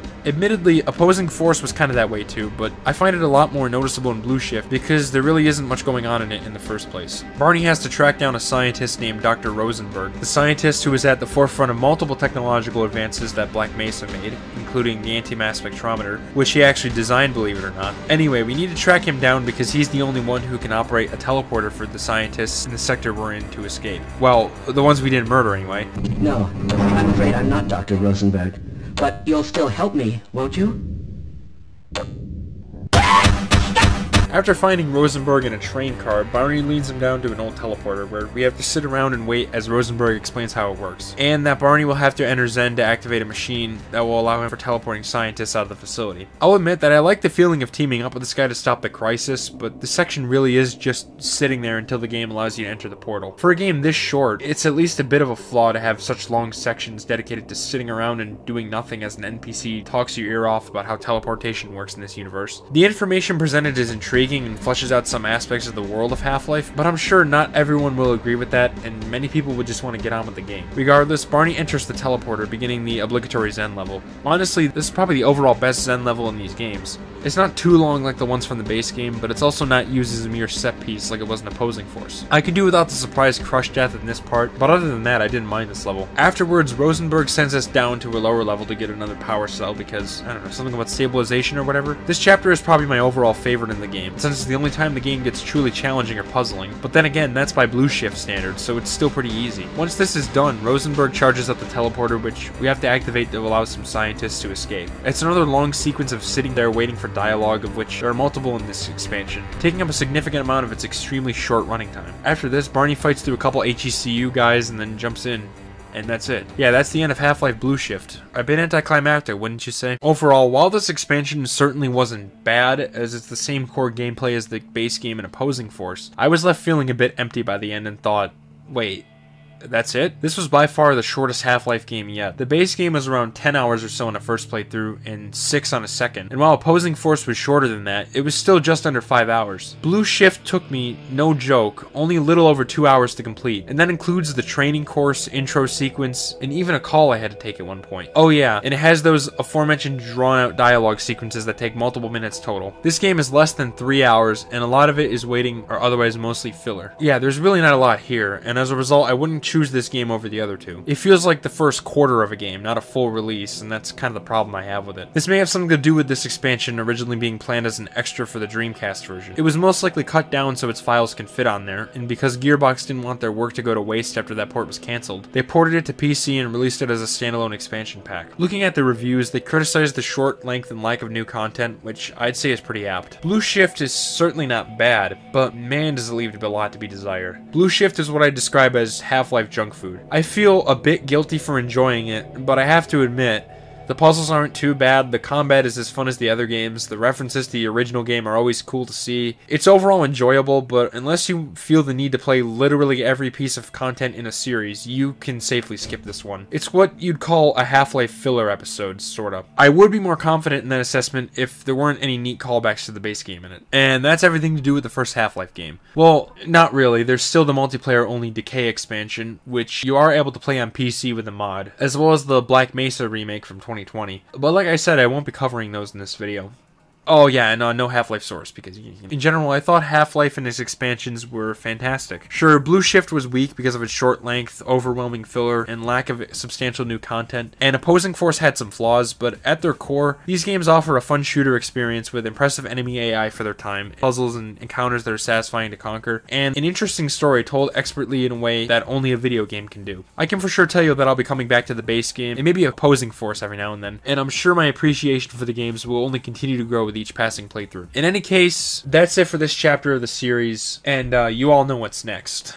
Okay, I have to address one elephant in the room before I begin this segment of the video. You may notice footage from after around 5 hours in may look a bit blurry, and that's for a reason. For absolutely no reason, OBS decided that it would start spitting out files that are almost 5 times larger than they usually are. I don't get it either, and needless to say, I was really confused as why my hard drive space was disappearing so damn quickly all of a sudden. I had to record the rest of the game in 720p, so sorry if it looks blurry or low quality at any point. I don't know, I guess this game's visuals are just so dense and detailed that full HD recordings of them just end up laughably huge. But it's only Half-Life 2 where I've seen this happen. Anyway, enough of this bullshit, on to Half-Life 2. Following the release of Half-Life and its expansion packs, Valve had established themselves as a titan of the industry. They had become renowned for perfectly blending gameplay and story, and setting new genre conventions while they were at it. So much so that I've heard it said that some people divide the timeline of FPS games into the era before Half-Life and after it. Needless to say, this monumental success gave Valve incredible confidence in themselves, and they knew what they had to do. There was all of a sudden immense demand for a sequel to the game that redefined the shooter genre, and Valve fully intended to follow up on that request. However, things wouldn't be so smooth, and it would be a good several years before fans would receive the sequel they so desired. In the meantime, Valve was messing around with other projects, all of them revolving around shooting in some way. There was Team Fortress Classic, the mystical predecessor to Team Fortress 2, which was a gold source remake of the classic Quake mod Team Fortress. Ricochet, which I had no idea existed until making this video. Counter-Strike, which I believe needs no introduction. And Day of Defeat, a World War II themed shooter that, like TFC, was multiplayer only. Through these next few years, Half-Life fans began to wonder when the next game was coming. These feelings were only intensified by the release of Half-Life Source, a supposed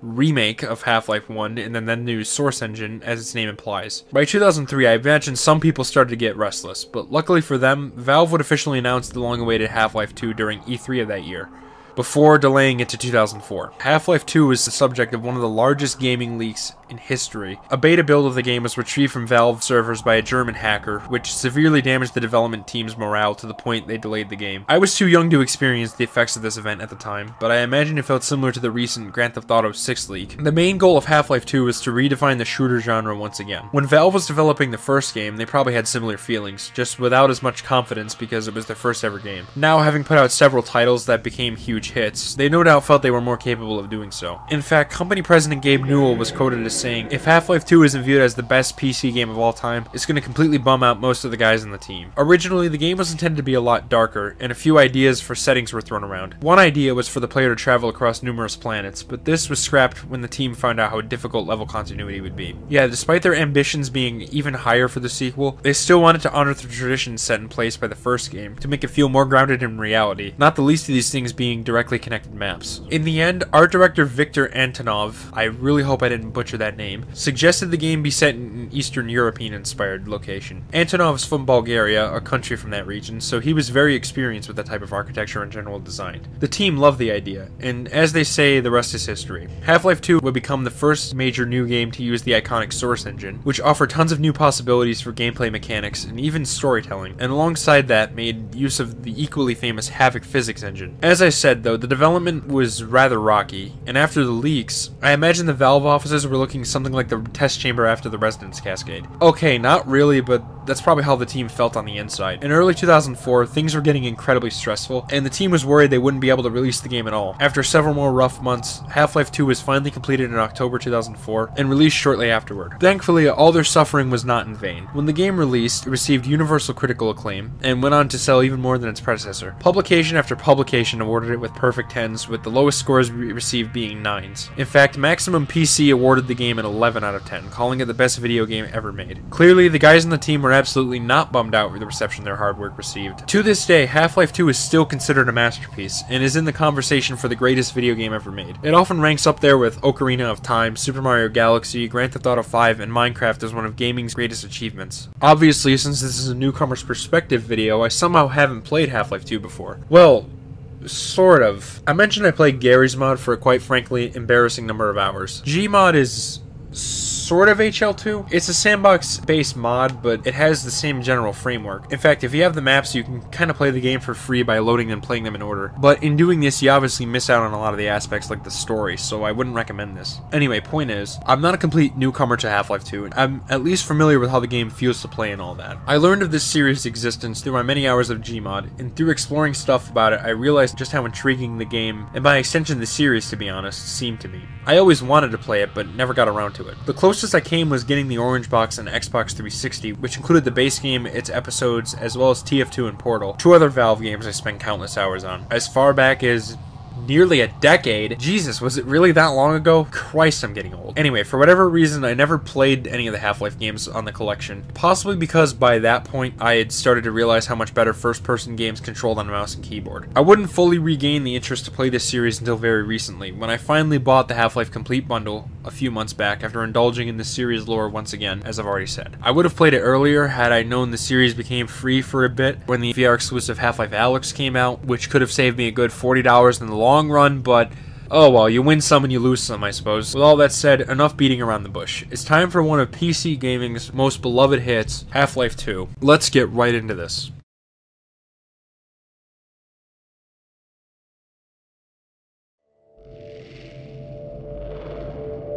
Rise and shine, Mr. Freeman. Rise and shine. Not that I wish to imply you have been sleeping on the job. No one is more deserving of a rest, and all the effort in the world would have gone to waste until, well, let's just say your hour has come again.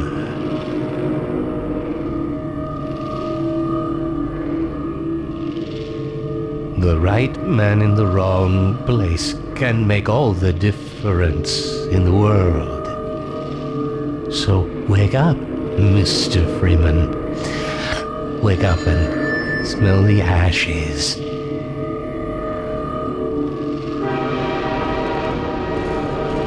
Man, that intro. I already praised the first game for its introductory sequence, but this one sets a new bar. I can only imagine how mind-blowing it must have been back in 2004. Reminder, this is the same year that games like San Andreas and Halo 2 came out. This was on another level back then, and it still looks great today. As you just saw, Gordon Freeman was held in stasis by the G-Man following the Black Mesa incident, and sometime later has appeared on a train. Already, the game has this oppressive atmosphere, and while on the train, you can hear people mention how they're being relocated. Clearly, something's up. While we managed to neutralize the incident back at Black Mesa and shut the dimensional rift, it seemed to have far-reaching repercussions that fundamentally altered the world as we knew it. Stepping off the train, we get a closer look at what's happening. There's a screen on the wall projecting a speech from the dictator of this world, as strange masked policemen are seen assaulting people and forcing Vortigaunts, those enemies we fought in the first game, into servitude. Immediately, you may be getting a strong George Orwell 1984 vibe from this, and you're right on the money. These guys are called the Combine, and since the last time Gordon was awake, they've managed to conquer the entire planet and transform it into this dystopian nightmare. As I mentioned, the game is set somewhere in post-Soviet Eastern Europe, very fitting for such a premise. People are being relocated to these cities, including the one we're in right now, City 17, which is basically the capital of the Earthbound Combine Empire. Gordon is led to a train set to depart for someplace called Nova Prospect, but right before he can walk over to it, a Metro cop says to follow him to a room, presumably to torture us for information. Right before Gordon is seemingly about to be tormented, though,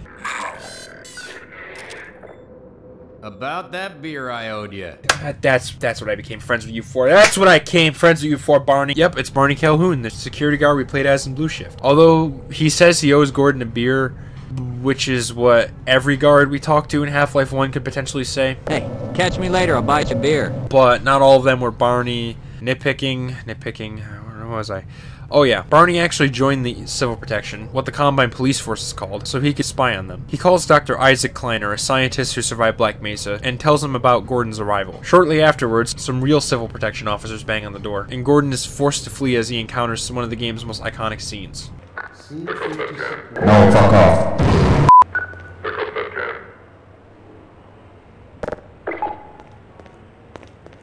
This will probably be the millionth video where you hear about this being a tutorial that's geniusly disguised in a moment characterizing the Combine as the ruthless authoritarian dictatorship that they are, but oh well, too late. Yeah, what I just said there. I love when games do stuff like this. It teaches the player about central mechanics without shoving a huge block of text or dialogue in their face saying, hey, this is how you pick up objects, or whatever, while also serving the purpose of enhancing the world building. Gordon makes his way through the building and exits into the square, and alright, I can't hold it back anymore. This game still looks incredible. Sure, you can tell from the textures that it was made some number of years ago, but I don't care. Even today, the source engine is fantastic, easily one of the best engines in video game history. Maybe it's just the Gmod nostalgia talking, but Come on, man, look at this. Those post-Soviet style buildings that have these strange metallic additions on them, complete with that huge oppressive building that's so tall it vanishes into the clouds. I love everything about it. The key terms here are atmosphere and environmental storytelling. I don't want to blow my load too early on, but suffice to say, Half-Life 2's gameplay and story are combined masterfully, just like the first game. This next section has numerous examples of what I'm talking about. Gordon makes his way into an apartment building, and all around it is details that further flesh out this world. There's this empty playground that, when approached, you can hear the distant echoes of children playing on it.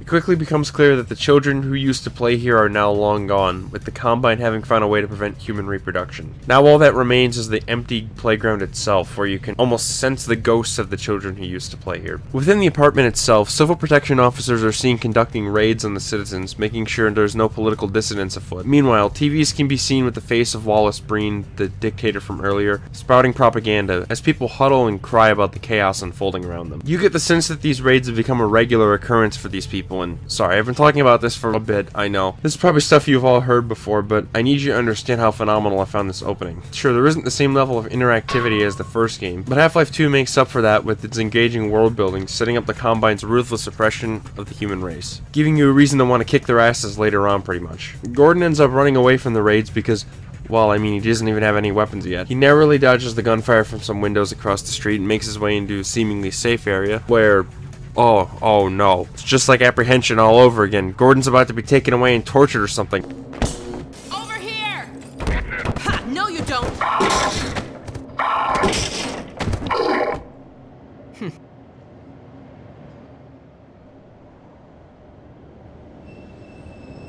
Dr. Freeman, I presume. Well, never mind on that one. Impressive facial animations that look way better than tons of supposedly advanced AAA trash from the past decade, despite being from 2004 aside. This is Alyx Vance. She's a core member of the Resistance, a group of citizens who choose to fight back against the Combine's rule. She leads us to a Resistance base hidden within City 17 itself, revealing that Dr. Breen was the administrator of Black Mesa as I take a barrel with me as a friend. But yeah, Wallace Breen was actually the guy who caused the Black Mesa incident in the first place. Well, at least he was the guy on the surface who caused it. Wink wink. Meaning he's basically the overarching human antagonist of the entire franchise. He was the one that hastily demanded the experiment be conducted with such dangerous parameters, causing the resonance cascade, and through some means we don't know yet, managed to become a dictator that betrayed his own species, placing them under the iron-fisted rule of the Combine following their invasion. An evil and yet cowardly scoundrel in every sense of the word. Anyways, Gordon and Alyx make their way to Dr. Kleiner and Barney. What follows is a scene where we watch the characters interact for a bit, explaining that they plan to use the teleporter so Gordon can get to another Resistance base. Like the part with Barney, you kinda have to sit there and wait for them to finish talking. Now, I'm not bothered by this, since I find the characters entertaining, the dialogue even more natural than the first game, and the story and world really intriguing, but I can kinda see why some people prefer the style of Half-Life 1's storytelling where you move at your own pace for the most part. Though to be fair, Half-Life 1 did have the tram ride at the start, as well as some instances where you can't kill or walk past a talking NPC, so, yeah, you know what, I think this complaint's a little over-exaggerated.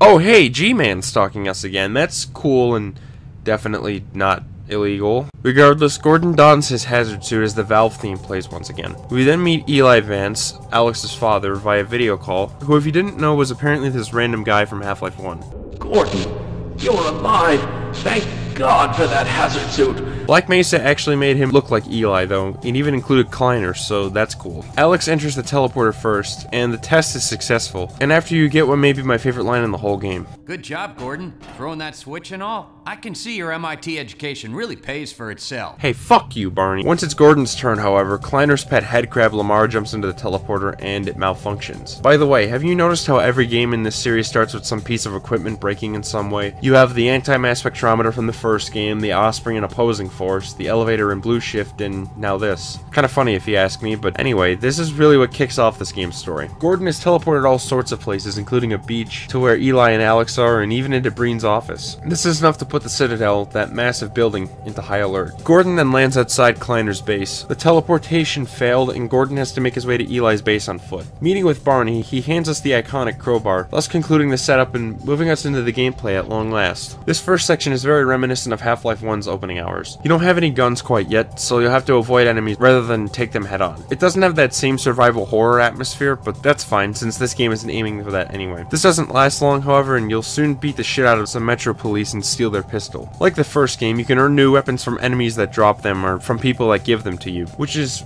pretty standard now that I think about it, so I have no clue why I'm mentioning this. Now that we've gotten to the game proper, let's discuss it, why don't we? I don't think it needs to be said, but I will anyway. Half-Life 2 is a first-person shooter, so you shoot things and solve puzzles throughout.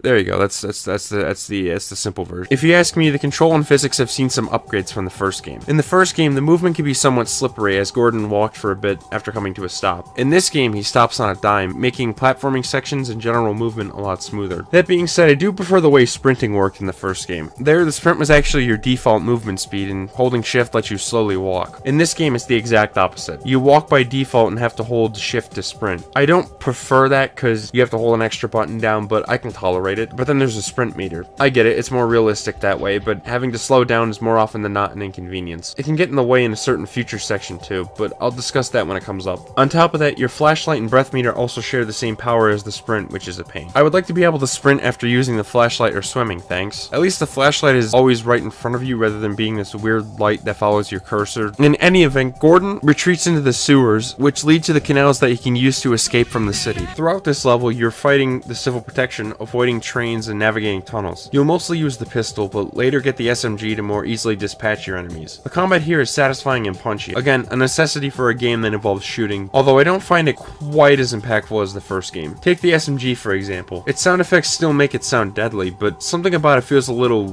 weaker than the original. It's hard to put into words, so here, I'll show you what I mean.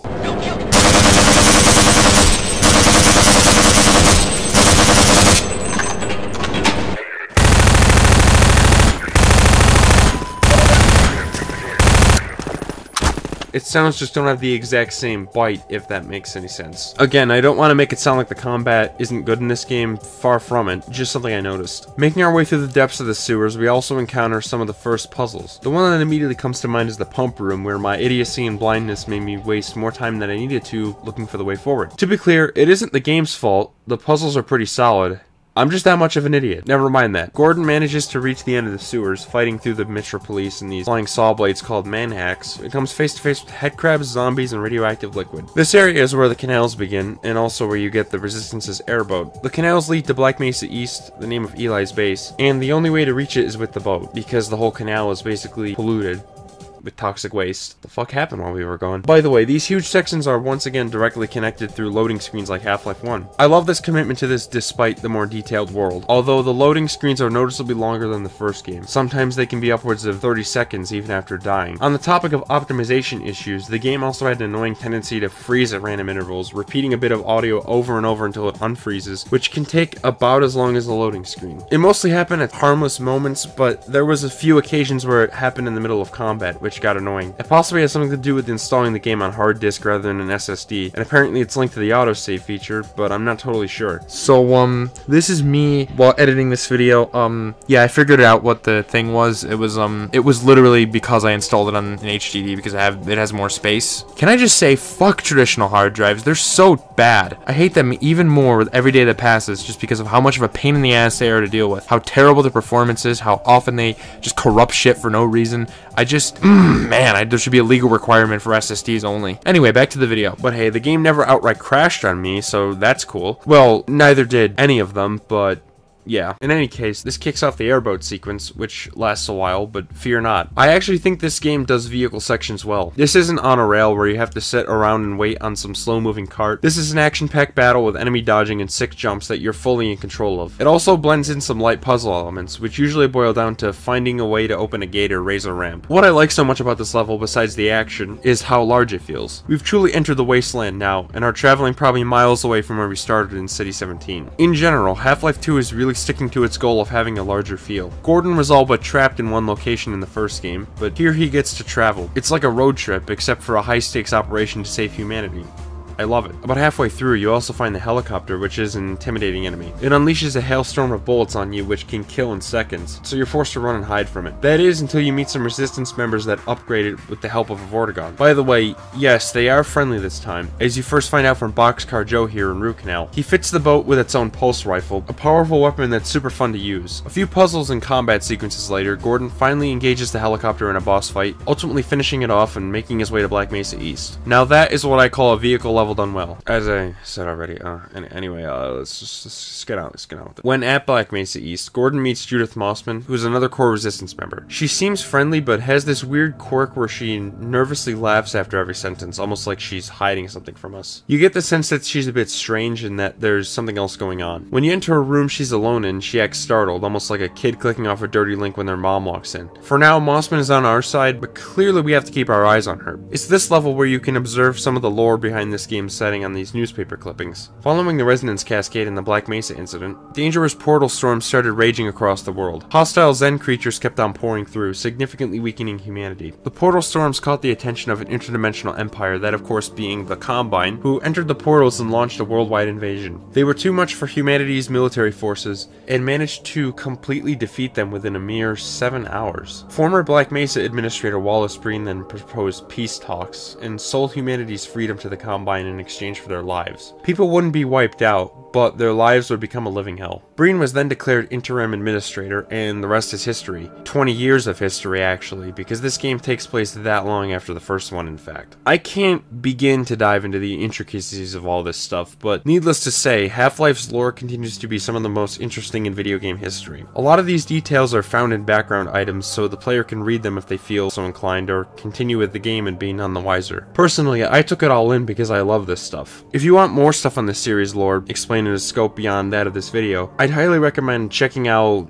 I'm sorry if I'm going to mispronounce this. Skyrion's channel, I think that's how you pronounce that. Doubt he needs a shout out from a channel as comparatively small as I am, but still, absolutely essential channel if you want to learn more about this series, complete with neat visuals. Regardless, Alyx and Gordon go to an open roof section of the facility to test out the 0-point energy field manipulator, or as any sane man would call it, the gravity gun. This right here is Half-Life 2's ace in the hole gameplay-wise. It takes advantage of the source engine's physics expertly. It allows you to pick up and toss physics props. Which, by the way, because I have no better place to mention this, enemy bodies now ragdoll when dying, providing far more realistic animations. I like this a lot. It reminds me of Gmod, and all the crazy deranged shit you can do with ragdolls in it. The gravity gun is very useful on its own, and is used in some decent puzzles. In this introductory area, you even get to play catch with Alyx's robotic friend Dog, which is a chill reprieve from the insane action going on. It's short-lived though, as pretty soon Combine cameras start flooding the area. They've launched an invasion of the base, somehow managing to track down its location. Alyx and Gordon try to reach Eli, but the two are separated by some falling rubble. The only way for Gordon to reunite with the Resistance again is to travel through Ravenholm, an abandoned mining town that used to be a Resistance hotspot before it was infested with headcrabs. This right here is one of the highlights of this game. It brings back the horror elements in full force, with creepy visuals, sound design, and environmental storytelling that gives you a sense of how run down the town has become. At first, Gordon is all alone, and has to fight through a horde of zombies. Despite how desolate the place appears, you soon hear a gravelly voice spouting some Bible verses, indicating that at least one other person is here. You soon meet up with him, a former priest named Father Grigori. He's an old man with a thick Russian accent that's clearly gone a bit cuckoo from the isolation. He sets out to kill as many zombies as he can to free the souls of those being controlled by the headcrabs, which were dropped onto Ravenholm some time ago by the Combine. The town is full of traps, such as electric fences, crushers using heavy objects, fire traps, and so on. Part of the puzzle of Ravenholm is avoiding these traps, as well as traversing rooftops and the surviving waves of zombies. It's here where you get the shotgun, which is essentially the same as it was in the first game. It's very powerful close up and can shoot 2 shells at once for a more powerful attack. Even though the gun it's based on the Spaz 12 can't do that. How unrealistic!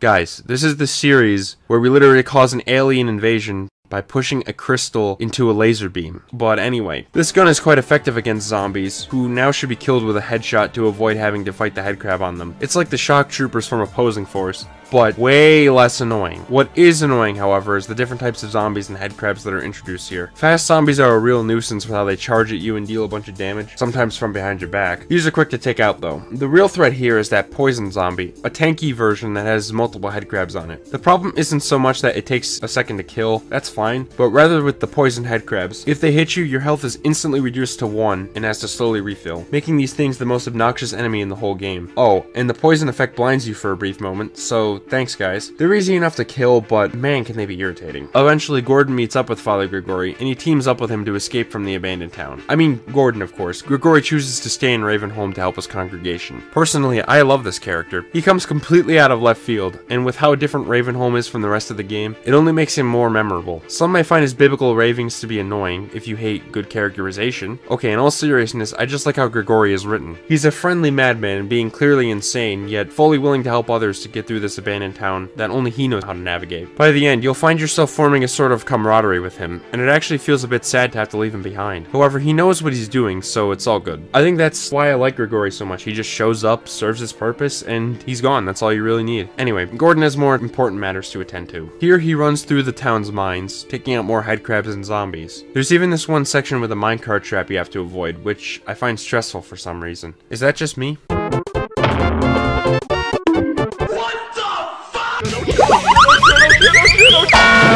Regardless, Gordon manages to escape Ravenholm with his life, and ends up in an abandoned railroad. Through avoiding some snipers, he comes across the first true Combine soldiers in the game, who are the equivalent of the HECU grunts on the last game, only not as hard to take out. I'm not about to say these guys aren't fun to take on. That said, they don't quite reach the heights of the HECU soldiers do. Not totally sure why though. Sometimes they don't seem to regroup, run away, or flank you, and usually just mindlessly run at you, mostly when there's just like 1 or 2 of them. Also, compared to the grunts, they're usually way less accurate in their shots, and in general they just do less damage. It makes their AI seem less robust than the ones from the first game, which is kind of a shame because if you really start to dive in, you can see that the Combine AI really is pretty good for the year of release. I mean, in the right situations they can employ some pretty decent tactics actually, and to be honest, as I watched over my footage of Half-Life 1 while I was editing that part of the video, I noticed just how exploitable the HECU AI really is once you know what you're doing. But still, I'd say these guys get most of their challenge from the enemy counts rather than other factors like, you know, damage output, and it feels a lot easier than the last game. You're also given ample health, ammo, and suit charge, so there isn't nearly as much resource management required. I played both games on normal, and it's night and day. The normal mode of Half-Life 1 feels like what the hard mode of this game would be, while conversely normal in Half-Life 2 feels like it would be the easy difficulty in the previous game. It's fine, you can't just mindlessly tear through this game without trying, and we'll still need to strategize. Just know that if you want a real blood-boiling challenge, Half-Life 2 won't be that, at least on normal, but make no mistake, it isn't totally devoid of challenging combat. I mean, the soldiers will still toss grenades at you, for instance. Side note, but my god are these things so much less obnoxious in this game. Valve must have heard the complaints about the seemingly invisible grenades from last time, and made it so they stand out visually. Now it's actually conceivable to avoid them on your first playthrough. It's amazing how the seemingly most minor of changes can have such an impact, you know? So while the tension was somewhat lost, Half-Life 2 also eliminates much of the frustration that could occasionally pop up in the first game. This section also marks the first appearance of Combine snipers, who work very similarly to those snipers from Surface Tension, except less annoying. Instead of sniping away 10% of your health rapidly without warning, unless you figure out to awkwardly throw a grenade at their windows to kill them, these guys at least telegraph their line of sight with a blue beam. Are they a slight pain in the ass?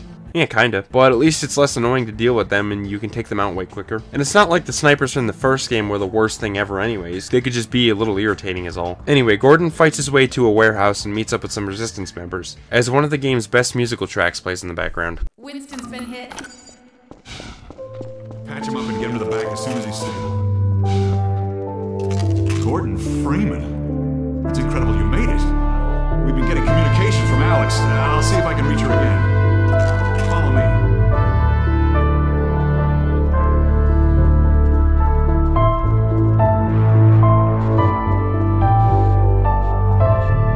It's Leon. We're all clear. And I've got Gordon Freeman. Dr. Freeman, you're kidding. I've been on the line with Alyx. Her father's been captured. Over here, Dr. Freeman. Eli Vance is indispensable to the liberation. Some people say it's supposed to make you feel sad for Winston here, but I think it's actually meant to be an uplifting scene. Gordon just made his way through Ravenholm and back to the Resistance, which makes me think the song is meant to represent the movement's hopes returning along with him. I think that serves as a reasonable transition for a brief discussion of the music, and it's fantastic yet again. Half-Life 2 does have a few songs reused from the first game, namely drums and riffs and vague voices, Nuclear Mission Jam, and a diabolical adrenaline guitar. Basically, most of that game's best songs. Where Half-Life 2's OST really shines though is in the new music. It's all very atmospheric, perfectly fitting the mood of any scene it plays in. I just mentioned Triage at Dawn there, probably one of the best songs from the series, but you also have stuff like this.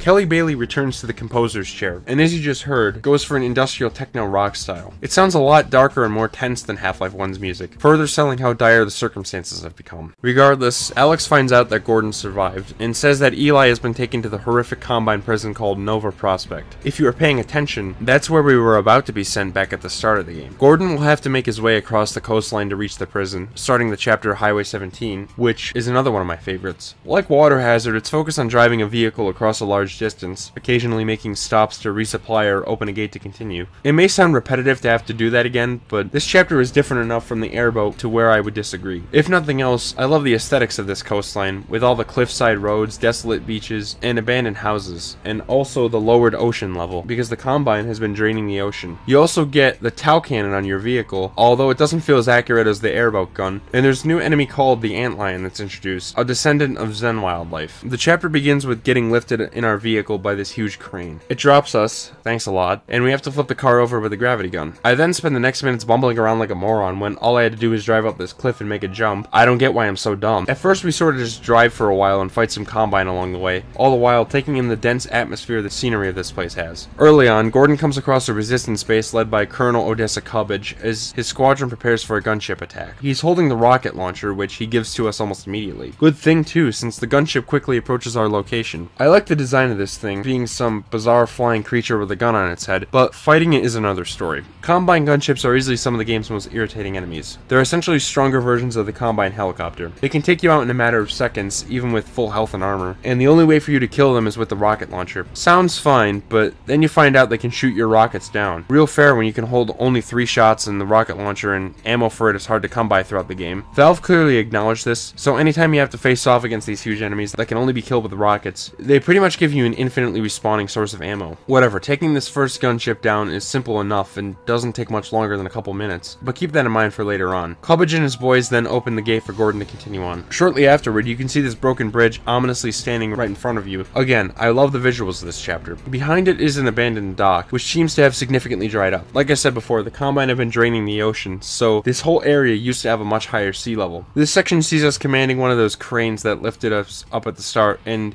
yeah, this is probably the weakest part of the chapter. The crane is just really slow and takes too long to lift things. But hey, dropping these storage containers on the Combine was funny, and I like the idea of using them to knock this bridge down. The way forward is through a couple warehouses, which ends in smashing through a window like an action hero. Well, you basically are an action hero in this game, so never mind. Just a quick chase from a gunship left and we're on to the next section, which may just be my favorite of the whole chapter. Gordon has to get through this railroad blocked by an impassable force field, and the only way to do so is to deactivate its power source located across this bridge. The only way to get there is to traverse this underside, James Bond style, and Oh my god, this place looks fantastic. Have I said this enough? Highway 17 easily has some of my favorite visuals in this game. This part has a slight platforming focus. It's mostly fighting Combine in this precarious environment where a fall results in certain death. You also have to go back through it after disabling the power, and of course they throw something else in there, this time a gunship. Once that's down, Gordon can move on, but not before a train tries to annihilate him.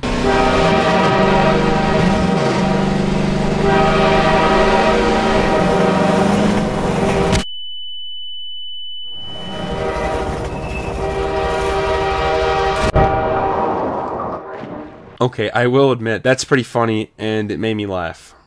My sense of humor is dead and buried. Next is a map I'm very familiar with. It's a tunnel with a bunch of scrap vehicles and zombies that lead to an open area with houses and eventually a find the batteries puzzle. I remember this place in particular because of what else but Gmod. If you've watched Venturian Tale, they use this map to showcase some War of the Worlds add-on, which is what interested me in this place enough to use it a lot. Oddly enough, nothing in particular stands out about it when compared to the rest of Highway 17. I still love the idea of an underground road tunnel having offices in it though, and you wouldn't believe how many Minecraft maps I created that took inspiration from this. Technically, this section marks the start of the chapter Sand Traps, but I consider it part of Highway 17 considering how similar it looks to the rest of it. Shortly after this part, we reach the end of the line, where a battle with the Combine ensues. We have to park the Jeep in a garage, and then bam, militarism. Gordon takes refuge in a lighthouse, and has to use a rocket launcher to take out another gunship. I only died to it once, which unfortunately exposed a slight problem with the way autosaves work. This one was placed right before a short cutscene where the Combine show up, so you have to wait through it again to continue. This didn't happen often in the game, only twice for me in fact. Well, for those who don't care for how you can't speed them up in any way, I could see how they could consider this a major flaw. The Battle of the Lighthouse ends in our victory, of course, leading into what I consider the true start of the Sand Traps chapter. Gordon travels across this cliffside and encounters another iconic scene where this guy named Sandy, haha, I see what you did there, watches his friend Laszlo get eaten by antlions.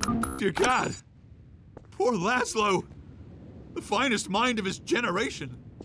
To come to such an end. Again, the voice acting and writing in this game are top notch. This clearly communicates that stepping on the sand is the furthest thing from a good idea. Another moment of a cutscene serving as a hidden tutorial that doesn't interrupt the player's immersion. I've made it pretty clear by now, but that's something I like a lot about these games. The following section is pretty much focused on platforming to avoid the sand, which spawn antlions if you touch it. I obviously didn't totally avoid the sand, but I imagine trying to could be an exciting challenge. In any event, the finale of this section introduces the antlion guard, which... yeah, that's what it looks like. It both takes and dishes out a lot of punishment. It's kind of a Gonark equivalent in this game, but has less health, of course, and can't spawn baby headcrabs. That's a good thing. The best strategy for killing one of these is to allow it to run at you, then move out of the way as you shoot it. This makes sure you conserve some sprint energy while being able to quickly dodge its assaults, which hit pretty hard. I no doubt wasn't the first to come up with this, but I did figure it out on my own, so that isn't impressive at all. Me sad. Anyway, nearby is another Vortigaunt who introduces you to the bug bait. It may seem useless to some since you need antlions to be around, but I found several things to use it for. It's essentially the Sand Shark mind control gadget from Ratchet 1 and gives you control over an army of antlions. They'll attack enemies for you and even be sacrificed to clear out trip mines. This coastline section allows you to test it out, which is nice because immediately coming up is Nova Prospect, the Combine's infamous prison where Eli Vance is being held. This place starts out tough as nails. Its security force includes towers with Combine gunmen perched on them, as well as two gunships that both attack at once. I have to admit, the gunships got on my nerves by the end. One powerful gunship that can deflect your limited supply of rockets is trying enough to deal with, so you can imagine what fighting two of them at once is like. The interior of Nova Prospect is terrifying, being a worn down maximum security prison and all. It almost reminds me of Mob of the Dead from Black Ops 2 Zombies. Its lower levels are flooded with both water and Zen wildlife, and there's these turrets all over the place. It becomes clear how heavily guarded it is very quickly, and it places you in numerous dicey situations. Of course, there's frequent health and HEV charge waiting for you, but that's fine. I wouldn't say it ruins the feeling of going on a do-or-die mission of busting into a maximum security prison. Eventually, Gordon narrowly survives a giant trash compactor and reunites with Alyx. This meeting is reassuring, as you're finally back with one of your friends from the core of the resistance movement. She and Gordon continue to fight through Nova Prospect to find Eli, and this is where the second instance of having to rewatch a cutscene after dying happened. Oh well, I just saved after passing the toughest combat here, which for some reason I used the menu to do without instead of pressing F6 to quick save. I didn't find out about that yet while I recorded this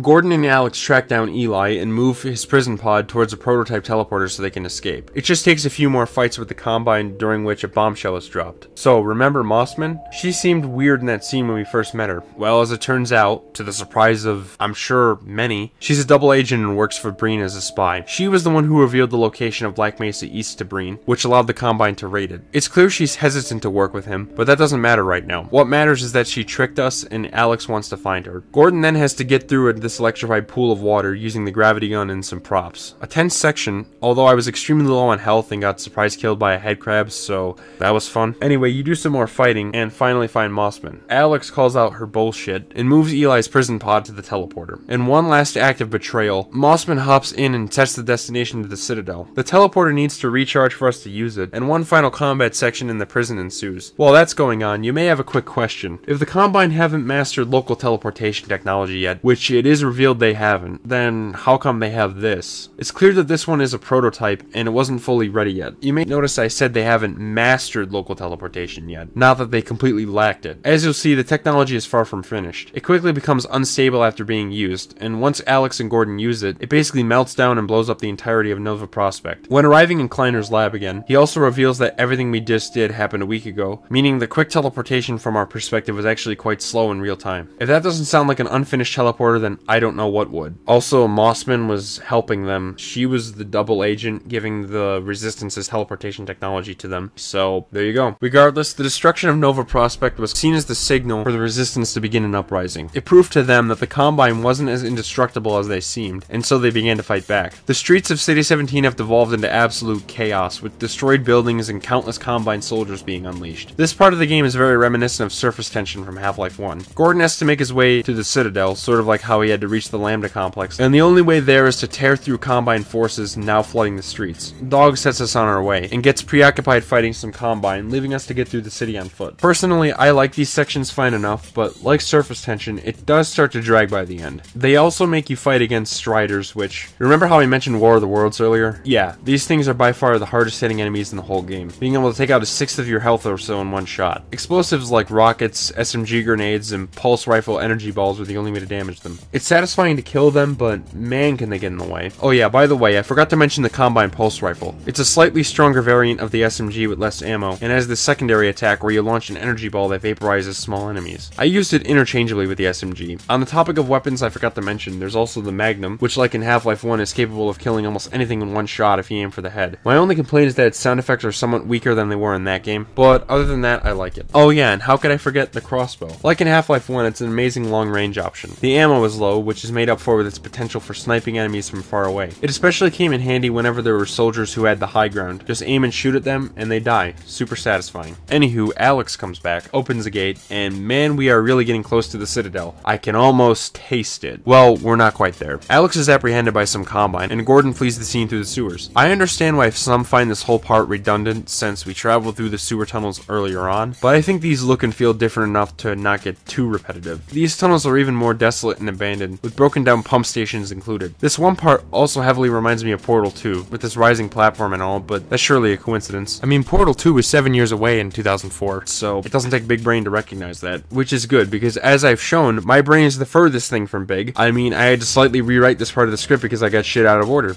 Great. Anyway, the encounter here in this pumping station is really good. Moving on. Gordon reaches the surface once again, starting the chapter Follow Freeman. Initially, some more snipers get involved, including in this one part where you have to save Barney from them where I thought the game soft-locked. Nope, I just had to go up these stairs to trigger their AI.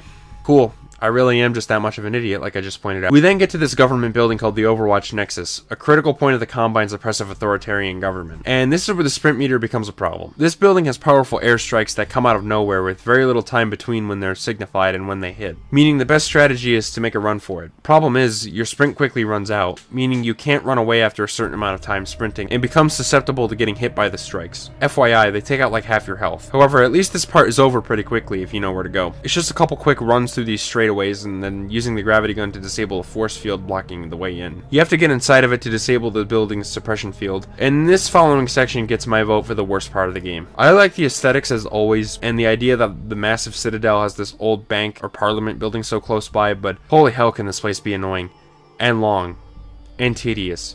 Did I mention that it goes on forever? These floor turrets are easily the worst thing about it. You have to trigger them to throw in a grenade and disable them, but for some reason doing this is the most finicky thing in the world. You're tasked with disabling 3 generators by navigating hallways flooded with these things. There's also this part you have to avoid these red beams. Setting them off results in certain death from ceiling turrets, just like the ordnance storage facility from the first game. Problem is, it's super easy to set them off, so you have to be insanely careful. I don't mind sections that require being patient, but this is just a bit much. I'll be honest, I just use quick saves to cheese my way through, which is what I did with the ordnance storage facility also, but anyway. Once you reach the roof, you'll also have to face a gunship, which decided to be a huge asshole and shoot down every one of my rockets. Well, fuck you too then. Gordon then makes it to the ground, takes down some Striders with an infinite rocket ammo crate, and runs through a bunch of destroyed buildings. Striders and tons of Combine soldiers attack from all angles, as he continues to get ever so closer to the Citadel. One last wave of enemies later, Barney meets up with him and again with Dog, who pries open the metal wall protecting the Citadel. Gordon rushes in, finally ready to reach Breen and rescue Eli and Alyx. But not before Barney leaves us with one last request. And if you see Dr. Breen, tell him I said... Will do, Barn.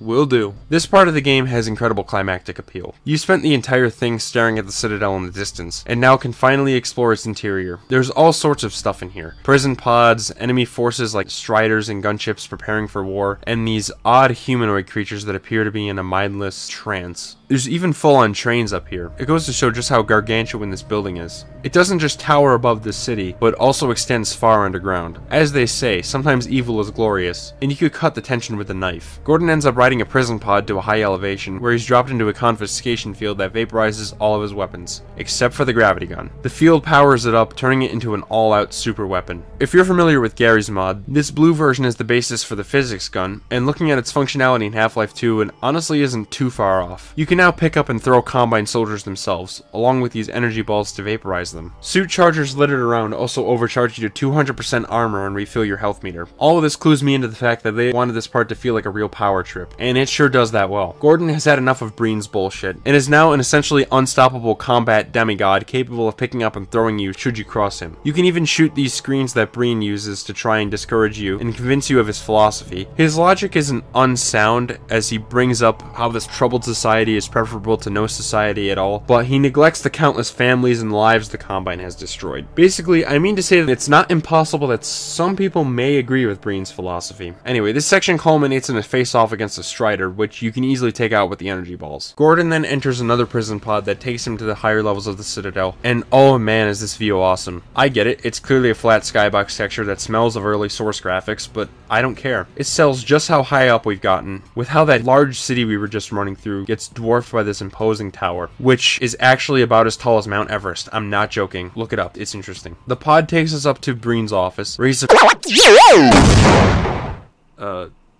hello? What just happened? Anyway, where was I?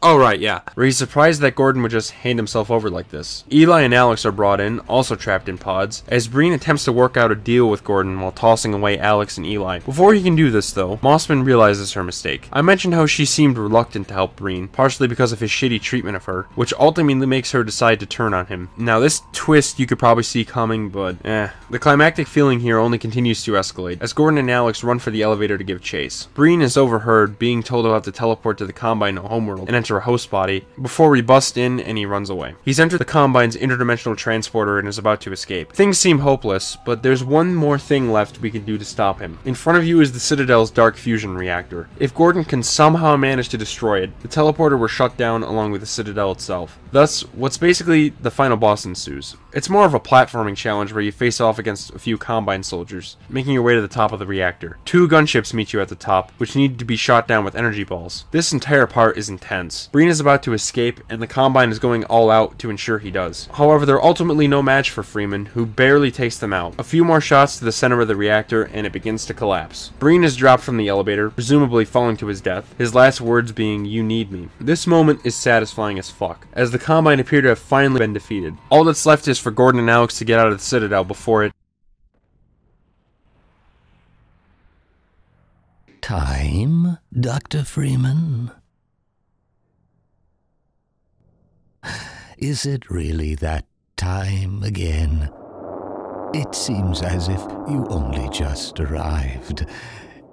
You've done a great deal in a small time span. You've done so well, in fact, that I've received some interesting offers for your services. Ordinarily, I wouldn't contemplate them, but these are extraordinary times. Rather than offer you the illusion of free choice, I will take the liberty of choosing for you, if and when your time comes round again. I do apologize for what must seem to you an arbitrary imposition, Dr. Freeman. I trust it will all make sense to you in the course of... well, I'm really not at liberty to say. In the meantime, this is where I get off.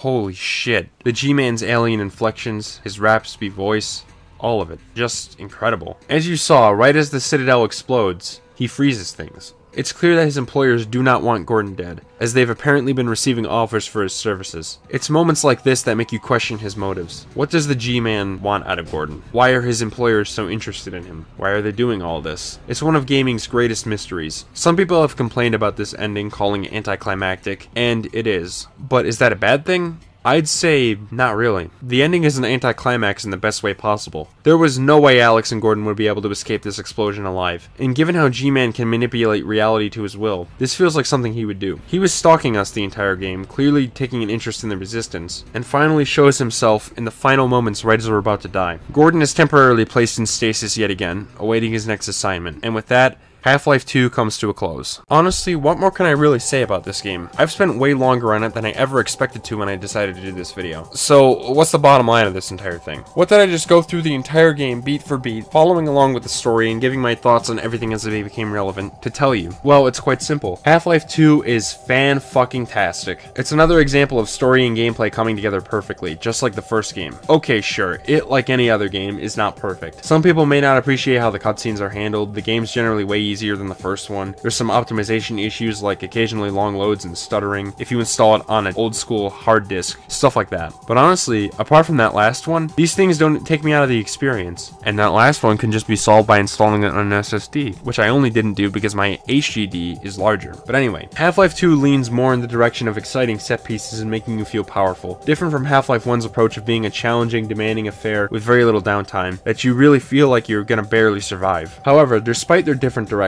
these games very much feel like they're from the same series. It's like the Sonic Adventure duo in that sense, where the two games use the same general ideas and framework to accomplish different things, both the great successes in their own rights. That comparison of course begs the question, which do I prefer, Half-Life or Half-Life 2? I don't know if I can answer that question. My answer is a lot more complicated. As for which one is the better game, I'd probably say Half-Life 2 because it felt less rough around the edges, and it had more interesting world building and story presentation, and also not to mention more varied visuals. However, there is still something to be said about Half-Life 1's more challenge-based gameplay and faster pacing. It was more frustrating at times than a first playthrough, but also more engaging from a gameplay perspective because of its more difficult enemy encounters. It also had more replay value from its sheer depth of skill mastery. However, Half-Life 2 is probably a game I won't play again for a couple years, most likely. Although I have had feelings of wanting to play it again. That said, Half-Life 2's incredible setting and deeper lore are a very welcome addition, and its cast of characters makes it even easier to latch onto the story. Both of these games have their strengths and weaknesses, and break near even for me. So, my answer to the question, both are amazing games, and that's all I can say. It was great finally getting to play Half-Life 2 as well, and I find the game more than deserving of the high praise it receives. Congratulations, Valve.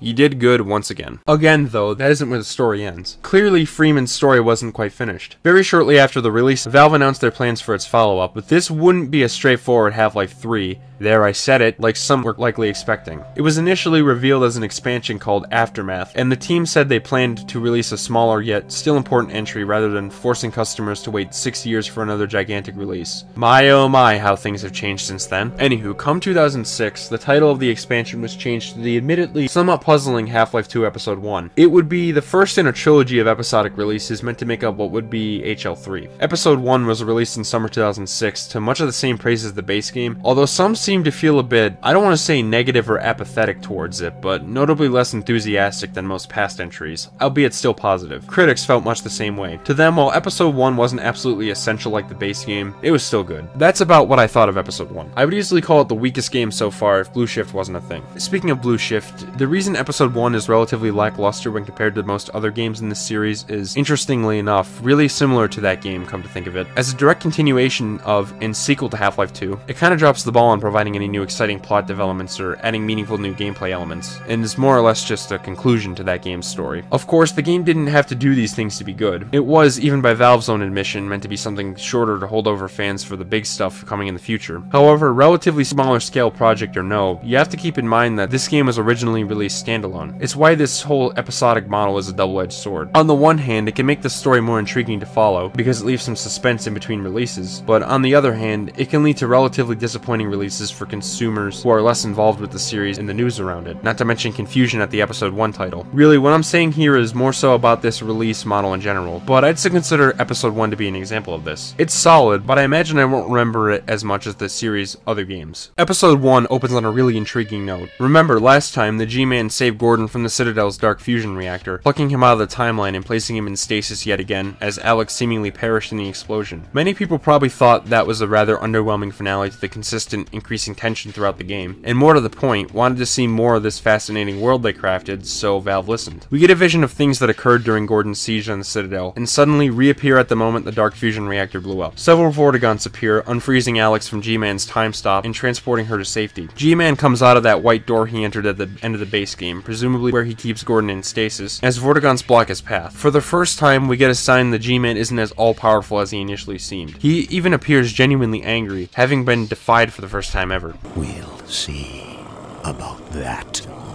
Gordon ends up at the bottom section of the Citadel, trapped within some rubble. Alyx manages to track him down and frees him with the help of Dog. Despite the reunion, though, things are easily the most dire they've been yet. The Citadel's core is on the verge of melting down, which will cause a gigantic explosion that would completely level SETI-17. Not that there was much to destroy in the first place, except for a huge chunk of the Resistance, including key members such as Gordon, Alyx, Barney, you know, nothing particularly important. So our next course of action? Why, entering the Citadel again, obviously. Duh, that's what any MIT grad with a PhD would do, right? Well, it's not as dumb as it may seem. The Citadel's reactor core can be temporarily inhibited, so Gordon and Alyx decide to do that to buy the Resistance more time to escape from the city. I'm sorry, you know me, I just could not resist that joke. The opening is kind of slow, and is mostly focused on wading through scripted sequences and dialogue. Sure, base Half-Life 2 had some of that as well, but this game just piles a whole bunch of it on you at the start. It takes around 10 minutes before you actually get into the game for real, which is even longer than the tram ride from the first game. It's the Blue Shift problem. For such a short game, having these large sections of waiting around for things to start is a bit of an issue. The dialogue is well written as always, and there's a frightening near-death experience that Gordon and Alyx have in this old van after Dog tosses them, but that's about it. Once the game gets going though, it really does. It opens up in a way that calls back to the finale section of the base game. Most of the early parts revolve around sneaking through the Citadel as it falls apart around you. At one point, you even get the powered up gravity gun again, which is just as fun to use as it was previously. And throughout these sections, there's several interesting energy ball puzzles that see you ricocheting them off walls to kill stalkers and finding the correct angle to activate these receptacles. One part even asks you to dodge falling debris from above, and you even get Alyx to reprogram some roller mines so that they fight against the Combine. Alyx is a huge help throughout these chapters, really, and that remains the case for the entire game. If anything in particular stands out to me from Episode 1, it's certainly Alyx's gameplay integration. She occasionally fought alongside you in the base game, namely during Nova Prospect and Anti-Citizen 1, but was more of a liability than anything else. Valve wanted to make her more consistently involved in this game because they realized how odd it was for Freeman to be alone for so long in Half-Life 2, despite its greater focus on characters. And man am I glad they did. In Episode 1, Alyx is just as valuable an asset as your own loadout. Her AI is shockingly good, especially by the standards of this series-friendly NPCs, and that pistol she has wrecks shit like there's no tomorrow. Oftentimes, if I ran out of ammo for my own weapons, I would fall back on her help to get through sticky situations. Regardless, at one point, it's revealed that Judith Mossman has traveled up north to the Arctic Circle. Mossman is searching for what she refers to as the Project, creating instant intrigue. What exactly is that project? Why did she have to head so far north to find it in the first place? Right now, we don't know. Before Mossman can explain what's going on, the Resistance base she's at gets attacked by the Combine. If there wasn't enough reason for us us to get the hell out of this city as quickly as possible, what with the Citadel's reactor core that's about to go critical and totally melt down. This only gives more of a push. It's clear that the project Mossman was searching for is of utmost importance to the Resistance, and if the Combine get their hands on it, it could spell doom for the entire human species. Thankfully, we're able to temporarily cool down the Citadel's core by solving some more really neat energy ball puzzles, which allows Alyx and Gordon to attempt to get out of the city while using a Combine train. However, this doesn't go very well.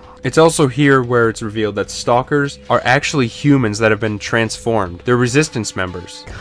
Damn the Combine. So that'll keep you up at night, huh? Anyway, the train ride doesn't go very well. The train violently crashes, leaving us stranded in a parking garage swarming with zombies and antlions. This section is probably the most overtly survival horror the series has gotten yet. It sees you navigating several pitch black areas while trying to outlast these hordes of Xenian creatures. This section is also the first in the game to give you actual guns. Of course, it is a first-person shooter series, so we were going to get them at some point. Well, unless you decide to go for the one free bullet achievement, in which you're only allowed to use melee attacks, the gravity gun, the RPG, and grenades outside of this one pistol shot required to break a lock and progress, but this is my first playthrough. No way in hell I was going to do that. In any case, the combat is identical to the base game. Well, duh, no shit, you dickhead. I can already hear you saying. Episode 1 uses the exact same engine and mechanics as that game. Honestly, I don't really have that much new to say here in terms of shooting and stuff, outside of what I mentioned with Alyx. I'm more referring to Gordon's arsenal and the enemy roster. Episode 1's weapon selection is, again, similar to Blue Shift in a sense. You'll be getting the exact same weapons as base Half-Life 2, except without the bug bait. Since there's so many antlions in this game, that would have really proven useful. Instead, you'll have to use the gravity gun to move cars over their nests. Several of the best weapons, like the Magnum, crossbow, pulse rifle, and RPG, also don't appear until late in the game's short 3-hour runtime, when they would have been useful earlier. Take this one section on the city streets, for example. There's several Combine soldiers perched on top of these buildings. Perfect scenario to use the crossbow, but you can't do that because you don't have it yet. Gordon doesn't even get his iconic crowbar until a while in, making it so you'll have to pick up and toss supply crates with the gravity gun to break them. It strikes me as rather odd, to say the least. Oh well, the combat still has the same strengths as the rest of the series, even if the enemy selection is, like the weapons, somewhat limited to the base Half-Life 2 stuff. I don't feel the need to go over them again. Zombies and headcrabs try to get up close to you to strike, Combine soldiers shoot from a distance, antlions are annoying but manageable, and so on. Episode 1 does introduce one cool new enemy though, that being the Combine zombie, or as Alyx puts it, What the hell is that? A Combine zombie. That's like a zombine, right?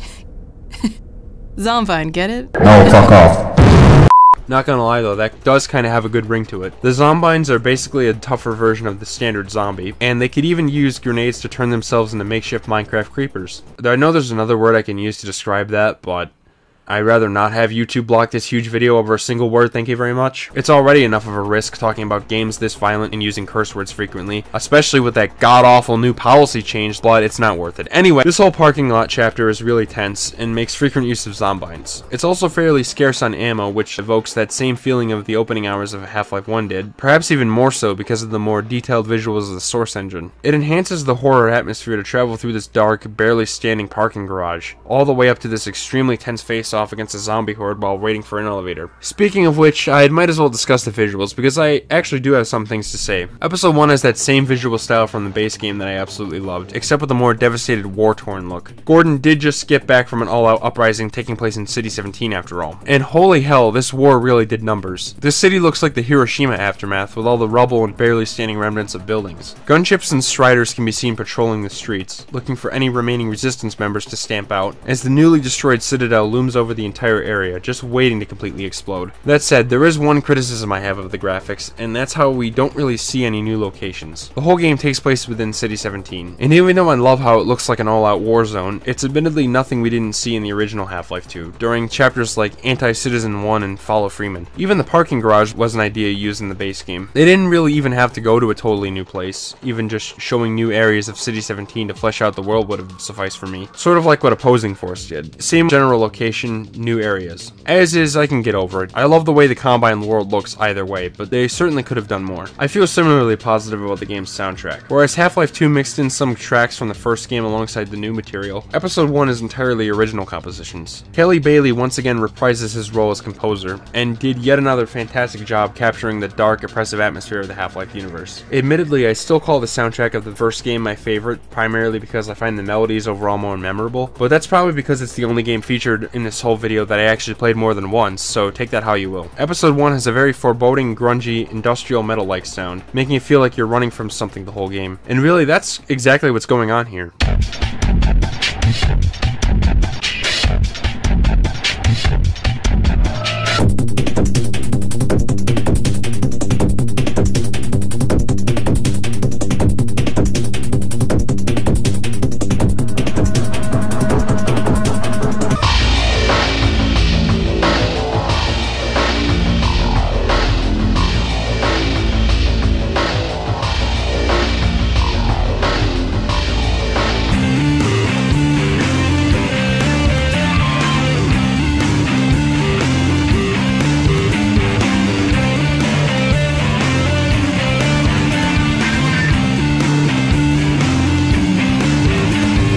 I don't know if it's just me, but this soundtrack gives me horror metal vibes more than any other in the series, and I love it for that. Anyway, back to the game itself. At one point, we meet up with Barney Calhoun and some more Resistance members. In the area they're hiding out, the clanner is talking on a TV screen, and makes an, interesting comment about the current situation. For those so inclined, now would be an excellent time for procreation. Which is to say, in layman's terms, you should give serious consideration to doing your part for the revival of the species. Right. Yes. Barney then finally gives us the crowbar so we can actually break crates like a sane human being, and he makes an offhand comment that certainly doesn't help with what Kleiner was talking about. Go on across, Gordon. She's waiting for you. You lucky dog, you. Shut your bitch ass up! What ensues is a chapter that seriously reminds me of Follow Freeman. Gordon and Alyx need to fight through more waves of Combine military officers, as well as a gunship at one point. There's several neat locations, like the old church where the gunship fight takes place, as well as that old Soviet hospital with bizarre equipment. Special mention to this one section that involves swimming through a flooded basement area of the hospital to reactivate the power. It has a part where you need to prop up a platform with a physics prop, say that fast 10 times, and platform over the now electrified water while avoiding some barnacles, which is easy to do if you use basic deductive reasoning to recognize they're not ropes to swing over the water with. After this area, we have a few more fights with a Combine in the hospital, which let you toss some mines with the gravity gun, and once that's all done, Gordon and Alyx reach Barney at the train station so we can finally escape from the city. God damn it, sorry I can't help myself. I'm gonna be honest, the next section that ensues at this train station is downright awful. Easily the worst finale sequence in a Half-Life game. No joke, I'd replay all of Zen in a heartbeat over this segment. Know what it is? An escort mission, because that's a fun way to conclude your game. In all seriousness, it's a boring, drawn-out husk of tedium that has no fun factor. What makes it even worse is the insulting justification for it. At first, Gordon and Alyx hurt some citizens across the area. There are no enemies there. Upon reaching the safety point, Alyx says a line that genuinely got on my nerves. Well, that wasn't so hard. We should have brought everyone over at once.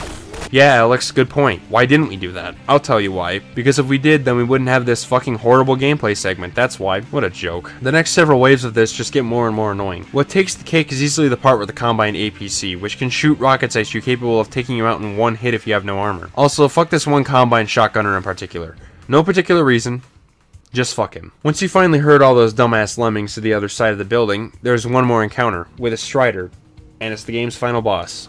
Wow, how exciting. And of course it had to be against one of the most obnoxious enemies in the whole series, complete with poisoned headcrabs, which are the worst enemy in the entire game, need I remind you. Once you get past all this shit, the game just admits defeat and gives you an infinitely respawning rocket ammo cache to kill the Strider. A couple ducks in and out of cover while lighting it up with rockets later, and the episode comes to a close. Gordon and Alyx board the train, and as it chugs ahead, we witness the destruction of the Citadel.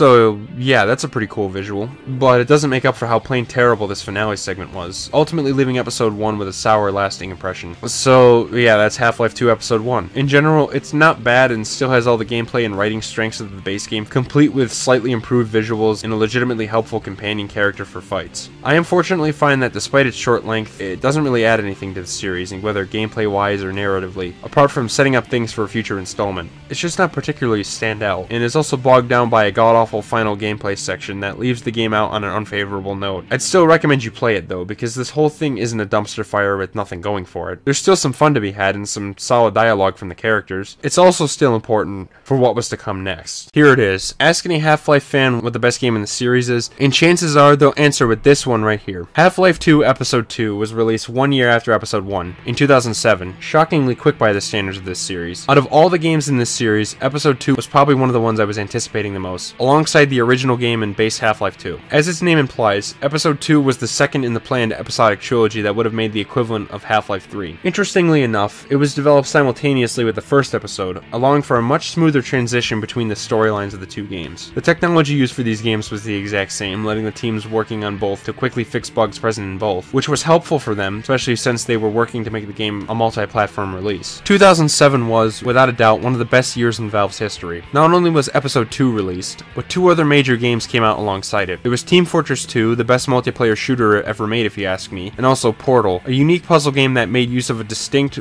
well, portal mechanic, hence the name of the game. That latter one especially is another game series I will definitely be doing a video on at some point. And the best part of all this? These 3 games were all packaged and released into an additional collection alongside base Half-Life 2 and Episode 1 called the Orange Box. So yeah, you don't only get 1 or 2 great games, you get 5 of them. I remember getting the collection on my old Xbox 360 and playing these games with my brother for hours on end. Well, I say play, more so watch him play them, because I was a loser. Anyway, at one point I was really deep in the Valve rabbit hole. I knew I loved TF2, Portal, Gary's Mod, and while I had minimal knowledge on what Half-Life even was, I was beyond intrigued by everything about it. That opening in the test chamber from the first game, the oppressive atmosphere of the sequels, all that good shit. In fact, I still have the original copy of the Orange Box on 360 that we picked up from a local retro store all those years ago. Obviously, this isn't the ideal way to play the games today, but it was awesome back then. In any case, I'm getting sidetracked. Point is, going through the entire Half-Life series has been a great experience so far, and it's all up to Episode 2 to conclude that on a high note. So, does it deliver?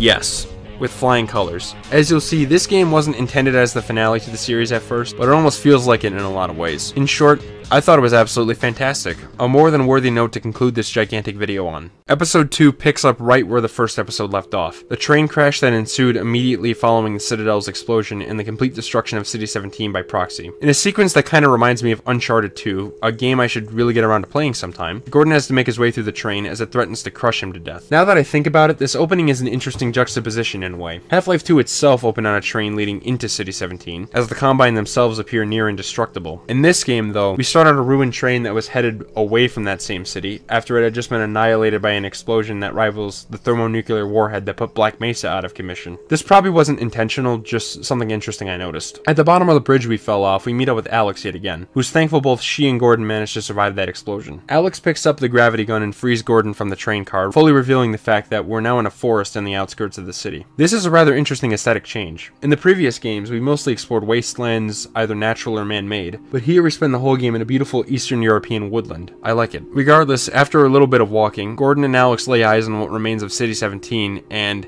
I've already praised Half-Life 2 and the Source engine for holding up surprisingly well these days, and Episode 2 is easily the absolute peak of what they've been able to accomplish thus far. I mean, just take a look at this. That big blue tornado-like thing in the distance, that's what remains of the Citadel after it blew up. The scale here is beyond impressive, and really, if this game came out in the 2010s, it really wouldn't look too out of place. Immediately after laying eyes on this monstrosity, another awesome visual effect plays out.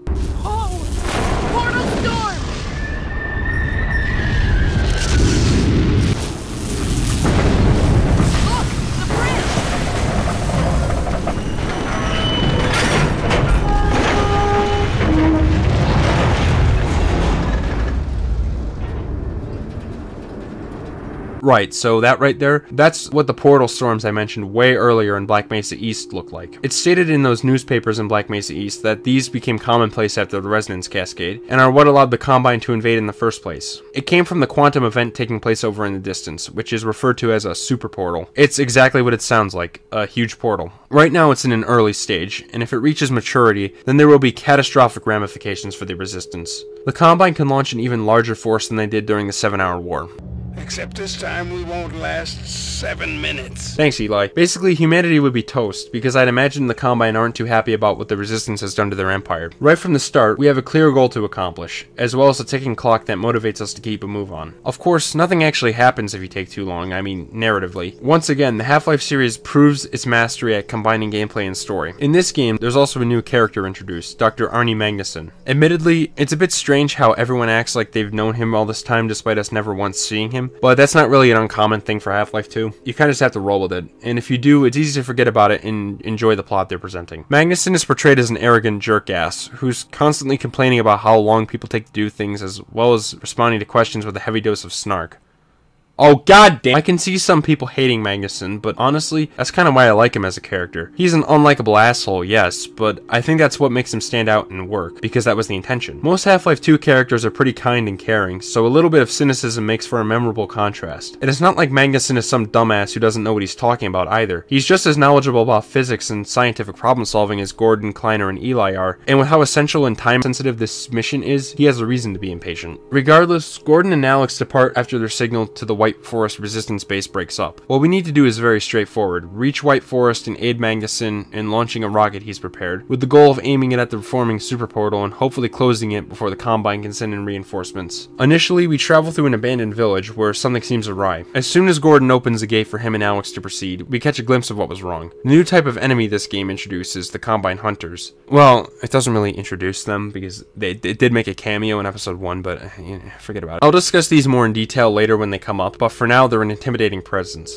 While crouching through a crawl space under the building we were just in, a hunter ambushes Alyx, and she fucking dies. No joke, the thing stabs her right in the back and it mortally wounds her. Thankfully, a Vortigaunt rushes over just in time, scaring off the hunter. He calls for help from other members of his race, and leads Gordon into a resistance base situated within a cave housing a huge antlion nest. And wow, I already mentioned the visuals, but holy cow man, this antlion hive is expansive, creepy, and foreboding in its atmosphere. Once again, I cannot believe this came out before 2010. It's insane. This area is the first major gameplay segment of Episode 2, and unlike how Episode 1 gave you weapons at a very slow pace, you're given pretty much the entire arsenal save for the crossbow, AR-2, which is the pulse rifle by the way, and RPG while navigating this nest. You also get to fight another new enemy type, antlion workers, during this chapter. These are significantly more dynamic than the bog standard antlions from the base game in Episode 1, and employ some actual tactics such as strafing out of the way. They also have a toxic spit attack that acts like poison head crabs, except way less annoying because it doesn't bring you all the way down to 1 health. Once you reach the resistance base, a segment very reminiscent of that one part of Nova Prospect plays out. It's a tower defense section in which you'll have to guard one of several tunnels in order to prevent antlions from attacking Alyx while the Vortigaunts heal her. The section features friendly turrets, hopper mines, and a generous supply of ammo, but is still engaging from start to finish because it keeps ramping up. At first, only 1 tunnel gets attacked, then 2, and by the end, all of them at once. And when the Vortigaunts show up, that's when the real horde makes its presence known, and you get this absolutely perfect payoff to all the buildup. Just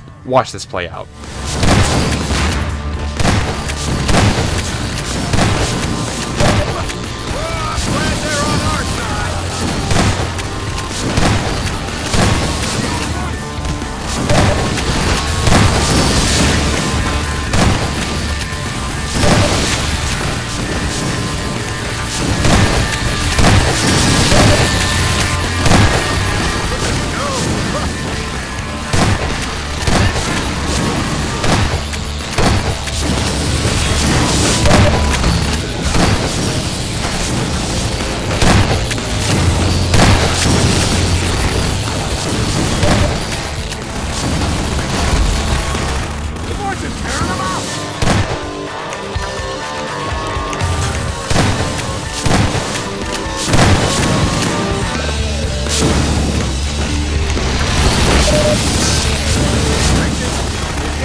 have exhausted their immediate. See what I mean? That's something this episode is amazing at doing, building up tension through gameplay segments that test the player's abilities in exciting ways by iterating and expanding on a core concept that never lets up. The game isn't afraid of challenging you and making you feel outclassed and overwhelmed, which only contributes to a strong feeling of satisfaction when you overcome a tough segment with nothing but your own skill and wits. It's a crossover between the philosophies of the first and second games, the chess-like decision-making of the first game and the grand set pieces of the second, except taken to the absolute extreme. This may just be the most consistently great experience this series has had yet, through and through, and has the most exhilarating enemy encounters since the military enemies in the first game. It's the only game that never got tiring at any point for me. Even the better ones had some sections that could feel that way, but not episode 2. It has everything to do with the fact that before you start to get tired of something, the game moves on to something new. Its ideas are allowed to have the spotlight for the perfect amount of time, never feeling under or overstated. Take the part that immediately follows the Antlion siege. It's a noticeable change of pace, following Freeman and a Vortigaunt as they traverse the depths of the hive in search of a cure for Alyx's wounds. It's a section more focused on physics puzzles and careful combat rather than quick reflexes. Near the end, you also have to fight zombies while waiting for an elevator, as well as outrun the Antlion Guardian, which is heavily implied to be a sort of Queen Antlion. Once again, it's a consistent build-up that's concluded with a worthy payoff. Suffice to say, episode 2 probably has the most engaging gameplay loop in the whole series, and for a franchise like this, that really says a lot. Once we have the cure for Alyx's condition, Gordon and the Vortigaunt make their way back up to the table, where the others are waiting. They prepare to fully heal Alyx, charging up into their purple forms, and once they do...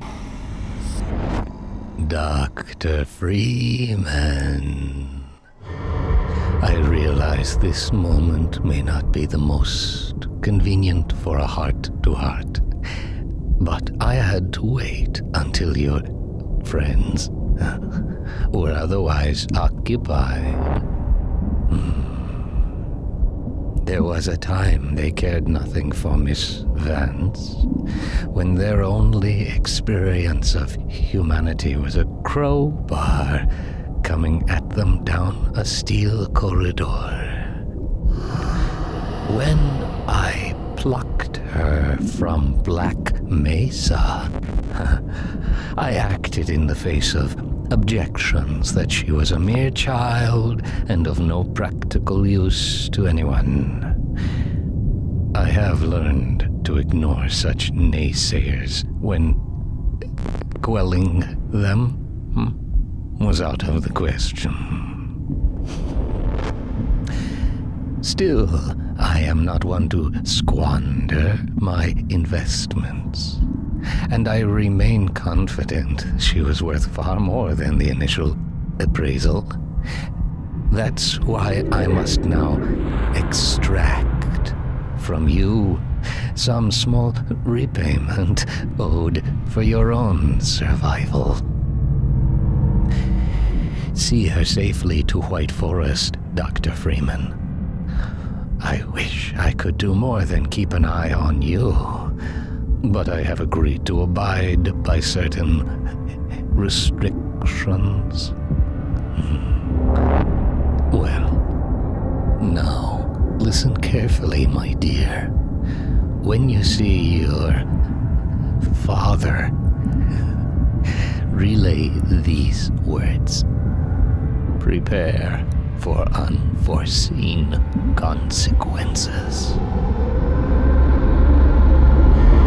Man, that still sends chills up my spine, even after finishing the game and rewatching this footage. The way that G-Man speaks is always haunting and mysterious. This sequence is particularly memorable, both because of what he says as well as the way it's presented. For one, I love the use of visuals here. Seeing Black Mesa rendered in higher quality in particular is a treat, reminding us of just how far we've come since then. What the G-Man says also has some fascinating story implications. He mentions how he was the one who plucked Alyx out of Black Mesa in the first place, and that he has a special interest in her despite some objections from his employers. He then asks Gordon to see her safely to White Forest. What does this mean for his plans? We're not entirely sure. G-Man is an enigma, and as I said previously, he has goals that transcend the understanding of us mere mortals. And damn man, the way he leans over Alyx and whispers to her, prepare for unforeseen consequences, echoing the name of the chapter that takes place in the ruined Black Mesa facility directly after the disaster that started this whole mess in the first place. It's no wonder people are so intrigued by this character and his motivations. Since 1998, we've only had like 15 total minutes of of him talking, but he's able to stand out so much because how well Mike Shapiro voices him as a mystical, almost godlike being, one who has some crucial knowledge about the universe and its inner workings that we simply don't. Once G-Man finishes his speech, Alyx wakes up. The Vortigaunt's healing was a success, and she's all ready to join us again, if a bit weak because she's still recovering. Side note, but an interesting aspect about this episode is Alyx,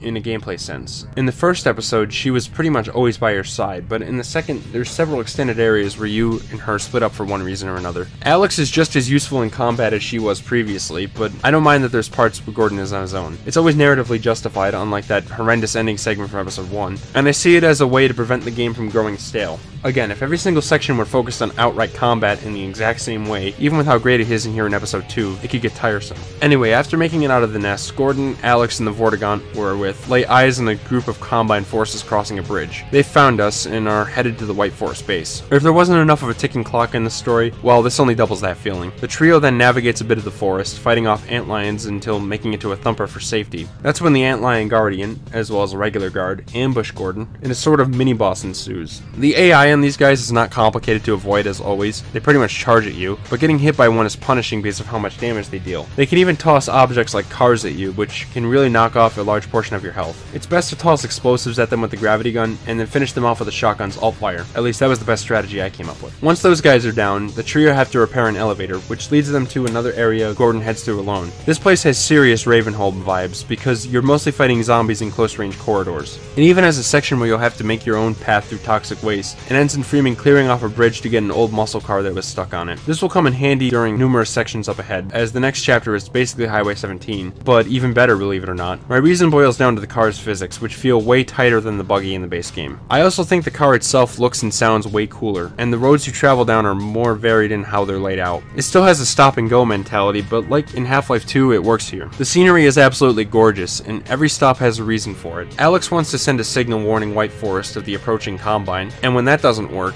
we just decide to book it to the base and hope we can reach it in time. During this chapter is also when we start encountering the Combine hunters again, this time as a proper enemy. I simply can't talk about episode 2 without at least mentioning these guys. In essence, hunters are some of the toughest enemies in the whole series, alongside the Marines from the first game. Their AI is easily the most sophisticated in, well, probably the whole series, to be honest. As intelligent as the HECU were, as I pointed out, they could still have some hiccups, like accidentally blowing themselves up with their grenade or running into a wall like a moron, or not being able to attack while moving. Hunters have no such weakness, and are a persistent, menacing threat whenever deployed. They use pack hunting tactics to surround their targets, and then bombard them with these projectiles called flechettes. These deal a bit of damage on impact, and after a few seconds, they blow up and deal even more. Killing a hunter is a challenging task, since they're quite resistant to conventional gunfire, but they do have an Achilles heel. If you can hit them with explosives or some form of blunt force, in other words, throwing stuff at them with the gravity gun or running them over, they'll go down much quicker. It's really funny to me to see this imposing enemy get killed in one hit by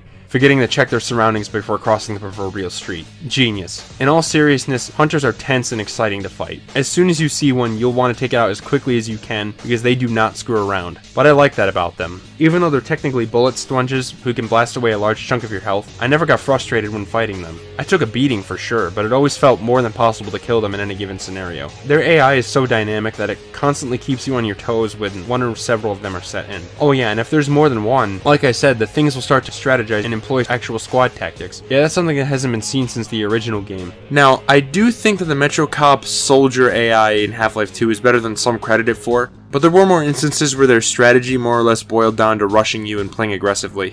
Hunters, by contrast, hold up as a powerful force that will force you to play as just as smart as they do. I'd even go so far as to say the encounters with these hunters make a lot of the military fights in Half-Life 1 look like child's play by comparison. By the way, if you're having trouble with them, again, it's best to use explosives with blunt force, but I also found the AR-2 quite effective as well, both primary and secondary fire. In any event, after that first encounter with the hunters, it becomes clear that we are not safe in this forest, as if we didn't need a reminder. The rest of this chapter has some fantastic set pieces, like the part where we stop at a barn with a Combine and visor in it. These things are the scariest thing in the series, by the way. Just the way its appendage-like tongue moves and, more to the point, stabs people in the back of their neck. It's disgusting, and I mean that as a compliment. This area also concludes with a Combine ambush, as they send in soldiers for us to fight alongside some hunters. There's a weird bug I encountered here where the APCs just appeared out of thin air, which is weird, but wait, hold on. Just listen for a second.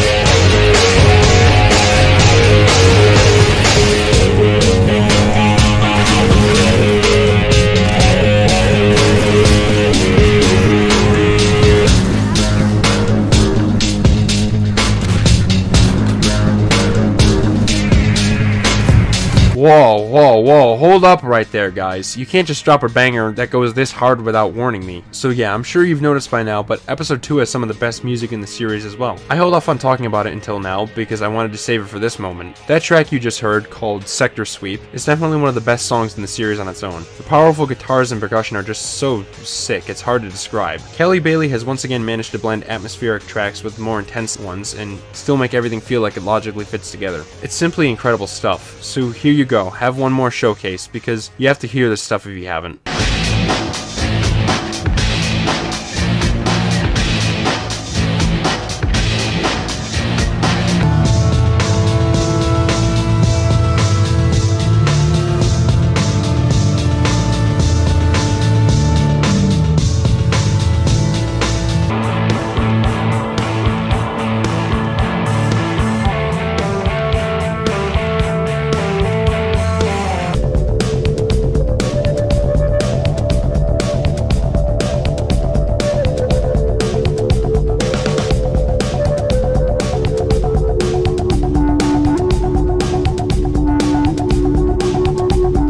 God man, what a quite literal high note to go out on. Again, even though episode 2 wasn't originally intended as a series finale, it sure feels like a culmination of everything it did so well up to this point. Once Gordon and Alyx escape the Combine, there's a chase sequence in the car with a hunter chopper, except now we don't have a gun to fight it with. Our only choice is to flee from it and avoid the bombs that's dropping on us. I did a pretty poor job at this for some reason, and so I took a ton of damage, which is why the footage looks like a toddler is playing. Not a big deal, especially since there's a ton of health and suit recharges up ahead, just thought it was funny. It's after this chase when our heroic duo meets some resistance members holed up in a base, very close to White Forest. The chopper launches an assault, and we'll have to knock it out with the skies to proceed. It seems like you'll have to shoot at the chopper with your normal guns at first, but this doesn't seem to do anything. As soon as it drops a bomb, however, the solution becomes crystal clear. It's time to give this thing a taste of its own medicine, baby.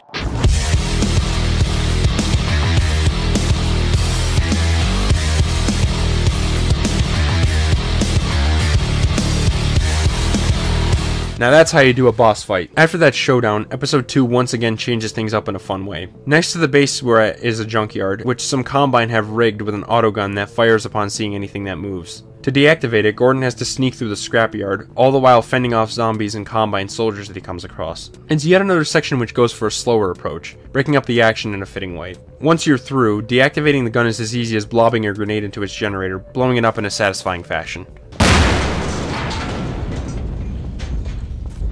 We're now ready to proceed, and the rebels have even fitted the car with a radar that helps track supply crates. I made an effort to visit as many of these as I could, as they feature some neat puzzles. One needs you to toss a rock up at this platform, knocking the supplies down, but the best one was this one right here. The room has a bunch of useful equipment, including an RPG, lockband, a fence, and there's a switch we have to pull on top of this platform. There's seemingly no way up there except this momentum swing in the middle of the room, but even that doesn't allow you to walk up to the lever. What do? Well, I looked around for a bit until I noticed there's an infinite grenade supply in the room. The prompt then appears reminding you that you can right-click to roll a grenade. I then pieced it all together and realized what I had to do.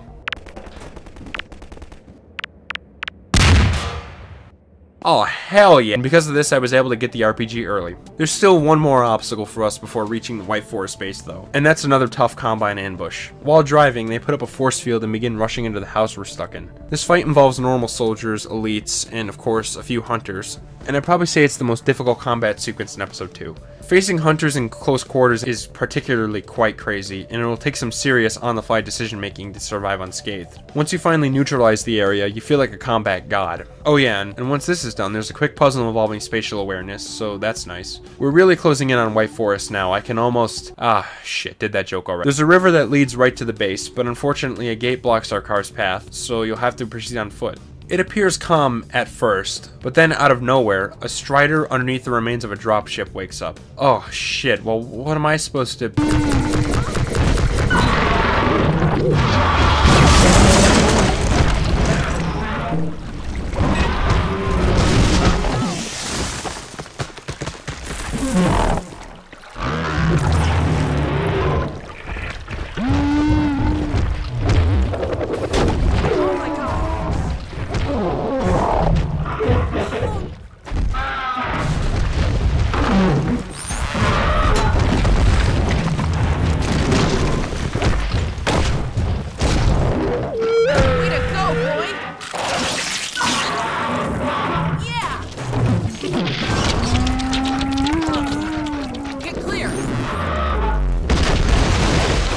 Oh, well, alright then. Just when you've forgotten about Dog, he returns. Keep in mind, this came out in 2007, and I'm pretty sure they had to animate that by hand. As some rebels confirm, the White Forest base is just up the road, and just for fun, Dog decides to race us there. Of course, since I'm the person playing, I managed to lose the race and presumably missed out on an achievement. Oh well, it's not like I'd be gunning for those in my first playthrough anyway, especially since Episode 2 also has a game-wide side quest in the form of Little Rocket Man. To get this achievement, well, you remember that random gnome from the start of the episode? He's named Noam Chomsky after the scientist Noam Chomsky. Really clever, guys. And to get the achievement, you have to carry him from this cabin all the way to Magnuson's rocket at the end of the game. That means carrying the gnome through every combat encounter, every puzzle, and every driving segment.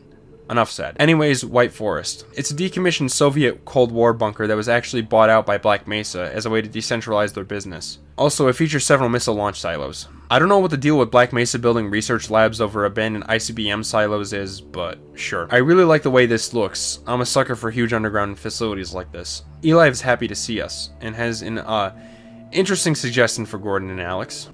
We make a pretty good team. Yeah, well, that's good, because, well, now that the suppression field's down, we all have to do our part. Dad? Can you blame an old man for wanting grandkids? Yeah, with that said, it's here where we finally meet with Arnie Magnuson in person, and he does a great job of being his usual self. I see you and the HEV suit have taken excellent care of each other. They're inseparable. The data, people, the data! Kleiner, are you going to sync up the satellite, or should I postpone the launch to make time for a family reunion? Oh, brother. All right, all right. He sends Freeman down to a secondary silo to help prepare the rocket for launch. But as he's doing this, the Combine bust in and begin attacking the base. It's all because the secondary silo is open, which they use for an easy breach. This is yet another intense combat sequence with hunters, soldiers, and turrets, as Gordon has to rush to the silo and do the opposite of what one scientist wanted. For God's sake! Close. The silo doors! As soon as the doors are closed, peace returns to the base, leading us into one of the most important moments in the whole story. It's both a payoff from something earlier in the game, as well as a twist that answers some looming questions while raising more. So we're in a room full of monitors, as we watch over Mossman's final message yet again. In episode 1, we had no idea what she traveled north to look for, but it's here where we get an answer. The Resistance has found the location of the Borealis, a large icebreaker ship that served as a classified research project from Aperture Science. Yes, the company that's the main antagonist of the Portal series was the main competitor to Black Mesa, which means Half-Life and Portal share the same universe. I know, groundbreaking stuff I'm revealing here. I'm totally sure you didn't know that already or anything, but it speaks to why Valve is so good at world building. A more comedic series like Portal and a super serious one like Half-Life are both in the same world, and despite their drastically different tones and aesthetics, it still feels like they fit together. I also love the idea of Aperture being just another stepping stone for the Resistance. They were totally uninvolved with the Black Mesa disaster and the end of the world, and yet their technology ends up being unbelievably important for the future of humanity. Like the one last key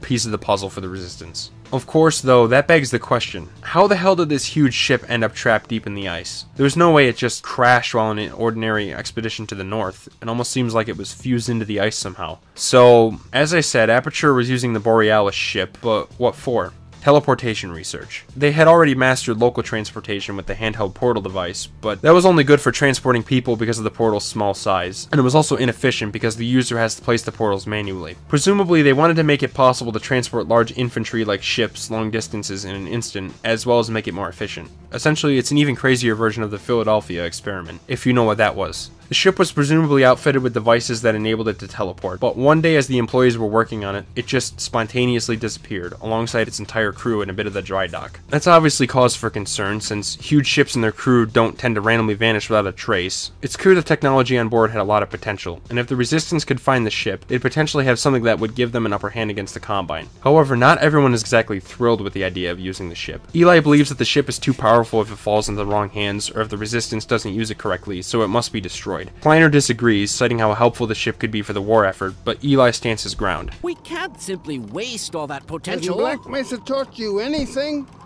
There's no controlling that kind of power. It's stuff like this that makes this episode's story so interesting. An all-out wonder machine with near magical teleportation capabilities seems like a surefire win for the Resistance, but what if Eli has a point? What if the ship has powers beyond our comprehension, which can cause even worse consequences for humanity if used incorrectly? Ultimately, both sides have sound logic, so it's up to the player to decide for themselves who's in the right here. After Kleiner leaves the room, Alyx then drops a bombshell for Eli. Remember that scene where G-Man asked her to relay the words, "Prepare for unforeseen consequences" to her father? Prepare for unforeseen consequences. What did you say? Eli is completely taken aback by them. He asks Alyx to step out of the room for a minute so they can talk to Gordon directly. Unforeseen consequences. The last time I heard those words was back at Black Mesa. You had just stepped into the test chamber when he whispered them in my ear. You know who I'm talking about. Our mutual friend. Yeah, the G-Man isn't just directly talking to us, but also the entire Vance family, it seems. Those words are the same ones G-Man spoke to Eli on the day of the incident, when humanity's future was fundamentally altered for the worst. After hearing his own daughter speak them to his face, well, can you see why the man's deeply concerned? Alyx comes back into the room and the two share a cup of tea. Well, before Magnuson barges in and impatiently demands that everyone get back to business. Never change, Arnie. Never change. Turns out, that Combine attack earlier was just Wave 1, and as a backup force, they've sent in Striders. This is really bad for the Resistance, because the rocket is extremely fragile. One shot from a Strider, and it's totally worthless. To make fighting them less intensive, Arnie introduces us to a device he invented. Called a Magnuson device, it's a bomb that can be thrown at a Strider with a gravity gun, which when detonated by shooting it will instantly take said Strider down. A pretty neat gameplay idea, and it shows that even this far along, Episode 2 still keeps on giving. Before the actual siege, Gordon gets some practice in on a decoy, and when done, Magnuson reveals an incredibly important piece of his backstory as a character. Oh, and Freeman, if you pull this off, I might just forgive you for that debacle at Black Mesa. You know the one I mean, involving a certain microwave casserole. Yeah, remember this moment from Half-Life 1? My God, what are you doing? That casserole was Magnuson's, and he's still holding a bit of a grudge over it all these years later. Wow, Shyamalan, just give it up already, because that's how you surprise the audience with a narrative plot twist. In all seriousness, it's genuinely funny to me that Magnuson is so petty he was still upset at Gordon over ruining his breakfast one day, when he's in a movement to save humanity from an oppressive alien force. Anyway, we're then led to the final combat section in the game. It's one of the longest segments and easily one of the most tense. We're in a large open area near the back of the base, which houses things like a water tower, cranes, a sawmill, those sort of things. Around the place are resupply stations that provide you with Magnuson devices, which will explode after a certain amount are taken. Striders come into the map from all around, alongside swarms of hunters that will destroy the Magnuson devices with their flechettes. At first, the Striders come in pretty slowly, providing you ample time to get another device, kill the hunters, and take down the Strider itself, but by the end, though, things ramp up, until there's several Striders at once you'll have to quickly take down. If even one of them reaches the base to the south, it's all over for the Resistance, as like I said, the rocket will be destroyed. I can't begin to tell you how satisfying it is to kill those hunters, nail the launch of the Magnuson on the Strider, and then watch as the thing violently bursts when you shoot the device with one pistol shot. It's like payback for all the annoyance these guys provided in the base game in the first episode. I mean, they did it. They actually made fighting Striders fun. It took them a while, but here we are. Once the Striders stop coming, we're finally ready to launch the rocket and hopefully close the super portal. Magnuson actually thanks Gordon for what he did there. Uncharacteristic for him, but it's short-lived. Again, never change, Arnie. Gordon, Alyx, Eli, and Kleiner all gather in the control room, as Gordon does the honors of pressing the button. The rocket manages to launch without a hitch, and begins hurtling towards the nearly mature super portal. The crew is beyond delighted that the launch succeeded, as Kleiner reminds us that time is of the essence yet again. Gordon, Alyx, and Eli step outside, and just as they do, the rocket begins to make contact with the old Black Mesa satellite array, the same one from the failed attempt to stop the resonance cascade from the end of On a Rail, which also involved the rocket. See, now things are coming full circle. Will it work? Will the super portal be closed? The rocket approaches ever closer, and... We've activated the resonator! This is it! Oh, my goodness! yes! Yes! We did it! We did it, Gordon! We sure as hell did, and not a moment too soon.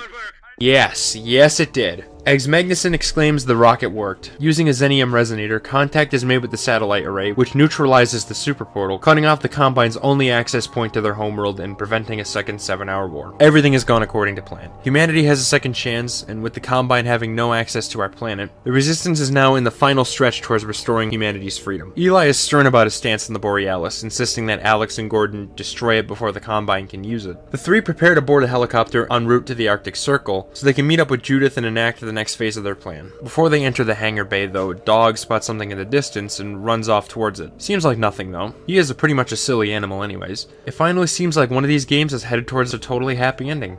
which is what makes this next bit so shocking, horrifying, and cruel. As soon as the elevator we're on reaches the ground, a few Combine advisors burst through the window, pinning Gordon and Alyx to the wall. Eli cries out for the two to destroy the Borealis and whacks an advisor with a lead pipe. I'll just let what happens next speak for itself. It's one of the most infamous endings to any game ever made.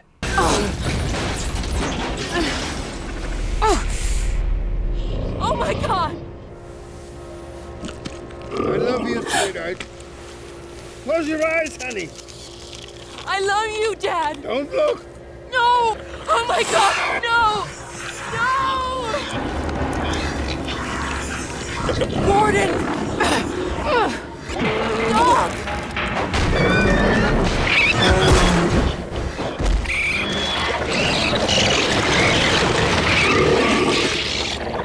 Dad! Oh god! Dad! Dad, please! Dad! Oh my god! No! No! Oh my god! Dad! No! Don't leave me! God damn, man. Over a decade later, and this ending still has its power. Things had gone almost abnormally well, something the G-Man was not having. So he allows Eli to die, presumably as a way of displaying his dominance over everything going on. Was this the unforeseen consequences he was referring to? Or is it something greater? We don't know. And the way the game leaves us on Alyx crying her eyes out, devastated by the death of her father, it legitimately made me start choking up a little bit. This was a bold way to end the game, and after everything that's happened in this series so far, it no doubt left the Half-Life faithful begging for more, begging to see how this story would conclude. Unfortunately, little did they know what would happen to the series for the next 13 years, as Valve demonstrated their inability to count to the digit which comes after the second and before the fourth in the set of natural numbers. But as an ending on its own, it leaves an impact nonetheless. Episode 2 is a masterpiece, and I don't use that word lightly. Out of all the games in this series, I definitely call this the high point. For how great this series is, that's saying a lot. You may notice I didn't criticize many things about this one, and that's because I find it really hard to complain about anything. Even if I got momentarily confused or irritated by something small, the amazing visuals pleased my eyes, the music got my blood pumping to kick some ass, the story kept me engaged with several twists and turns, and the gameplay kept firing on all cylinders. This is Half-Life 2 at its absolute best, and by extension, Half-Life at its absolute best. The base game, as well as the first episode, were pretty good, but episode 2 takes everything they did and takes it all up to 11. I mean, for God's sake. They finally made the flashlight and sprint have separate power meters. Need I say more? Alright, but seriously, lots of people consider episode 2 the peak, and I'm certainly in that camp now. It was an absolute pleasure to play, and was a great way to cap off a marathon of this incredible series. And that's what makes the fact this series would become dead in the water following episode 2's release so damn tragic. Valve were on the top of their game. They were all ready to make episode 3 and finish the series off once and for all, but they never did. In interviews, Gabe Newell would go from saying episode 3 was for sure happening to eventually saying he didn't want to talk about it or that they had no news on it. This would keep going and going and going for over a decade. In fact, it went on so long that Half-Life 3 was and still is one of the biggest memes in gaming. A shame, truly, because this series was top-notch stuff from day one, and it only got better as it went along. It took until 2019 with the announcement of Half-Life Alyx for the series to return in any capacity, and it was in a VR game that only a small percentage of the population are able to play. But even with that said, I'm content with my experience playing these games. I had heard about them for years and years, finding out about bits of their lore along the way. Gary's Mod and Portal made me want to experience Half-Life, but I never had the opportunity to do so until now. If you haven't played these games yet, they're all available for purchase on Steam for affordable prices. Or if you're willing to spend a little more, that complete bundle I mentioned all the way back at the start of this huge-ass video. I'd say go for it if you can. This is an absolutely essential series. They're able to blend gameplay, story, visuals, music, and all sorts of other things so well that's hard to comprehend. Let's just say there's a reason Half-Life remains so beloved multiple decades after its inception, and why Valve became such an essential developer in the first place. While the company has fallen on hard times and made several questionable decisions as of late, it's hard to deny the impact they had on the medium, which is all the more evident in this series. That's really about it. So, yeah, how long was this video again? What? 3 hours? What the f- If you stuck around until the end of this video, thank you. I hope you enjoyed watching because it was a huge undertaking. This one was fairly different from how I usually do this, what with covering a whole series and following the game's stories while jumping between topics when they become relevant. I had a lot of fun writing this way and figured it would be more fitting for these games because all their elements are so intertwined. Hell, I'm considering re-reviewing some games I talked about before, not only because I'd like to believe I can do a better job, but also because I think this direction would suit said games better. Well, we'll see about that. I won't keep you here any longer. Go play the Half-Life games if you haven't, and if you'd like to know if I'll be discussing more Valve games, yes, in fact, I already have a huge script that I prepared in the background about the Portal series, which I will turn into a video very soon. So if you like this video, make sure to keep your eyes peeled for that. In any event, that's all from me. Thanks for watching, and I'm gonna go to bed now. I need sleep. See you in the next one.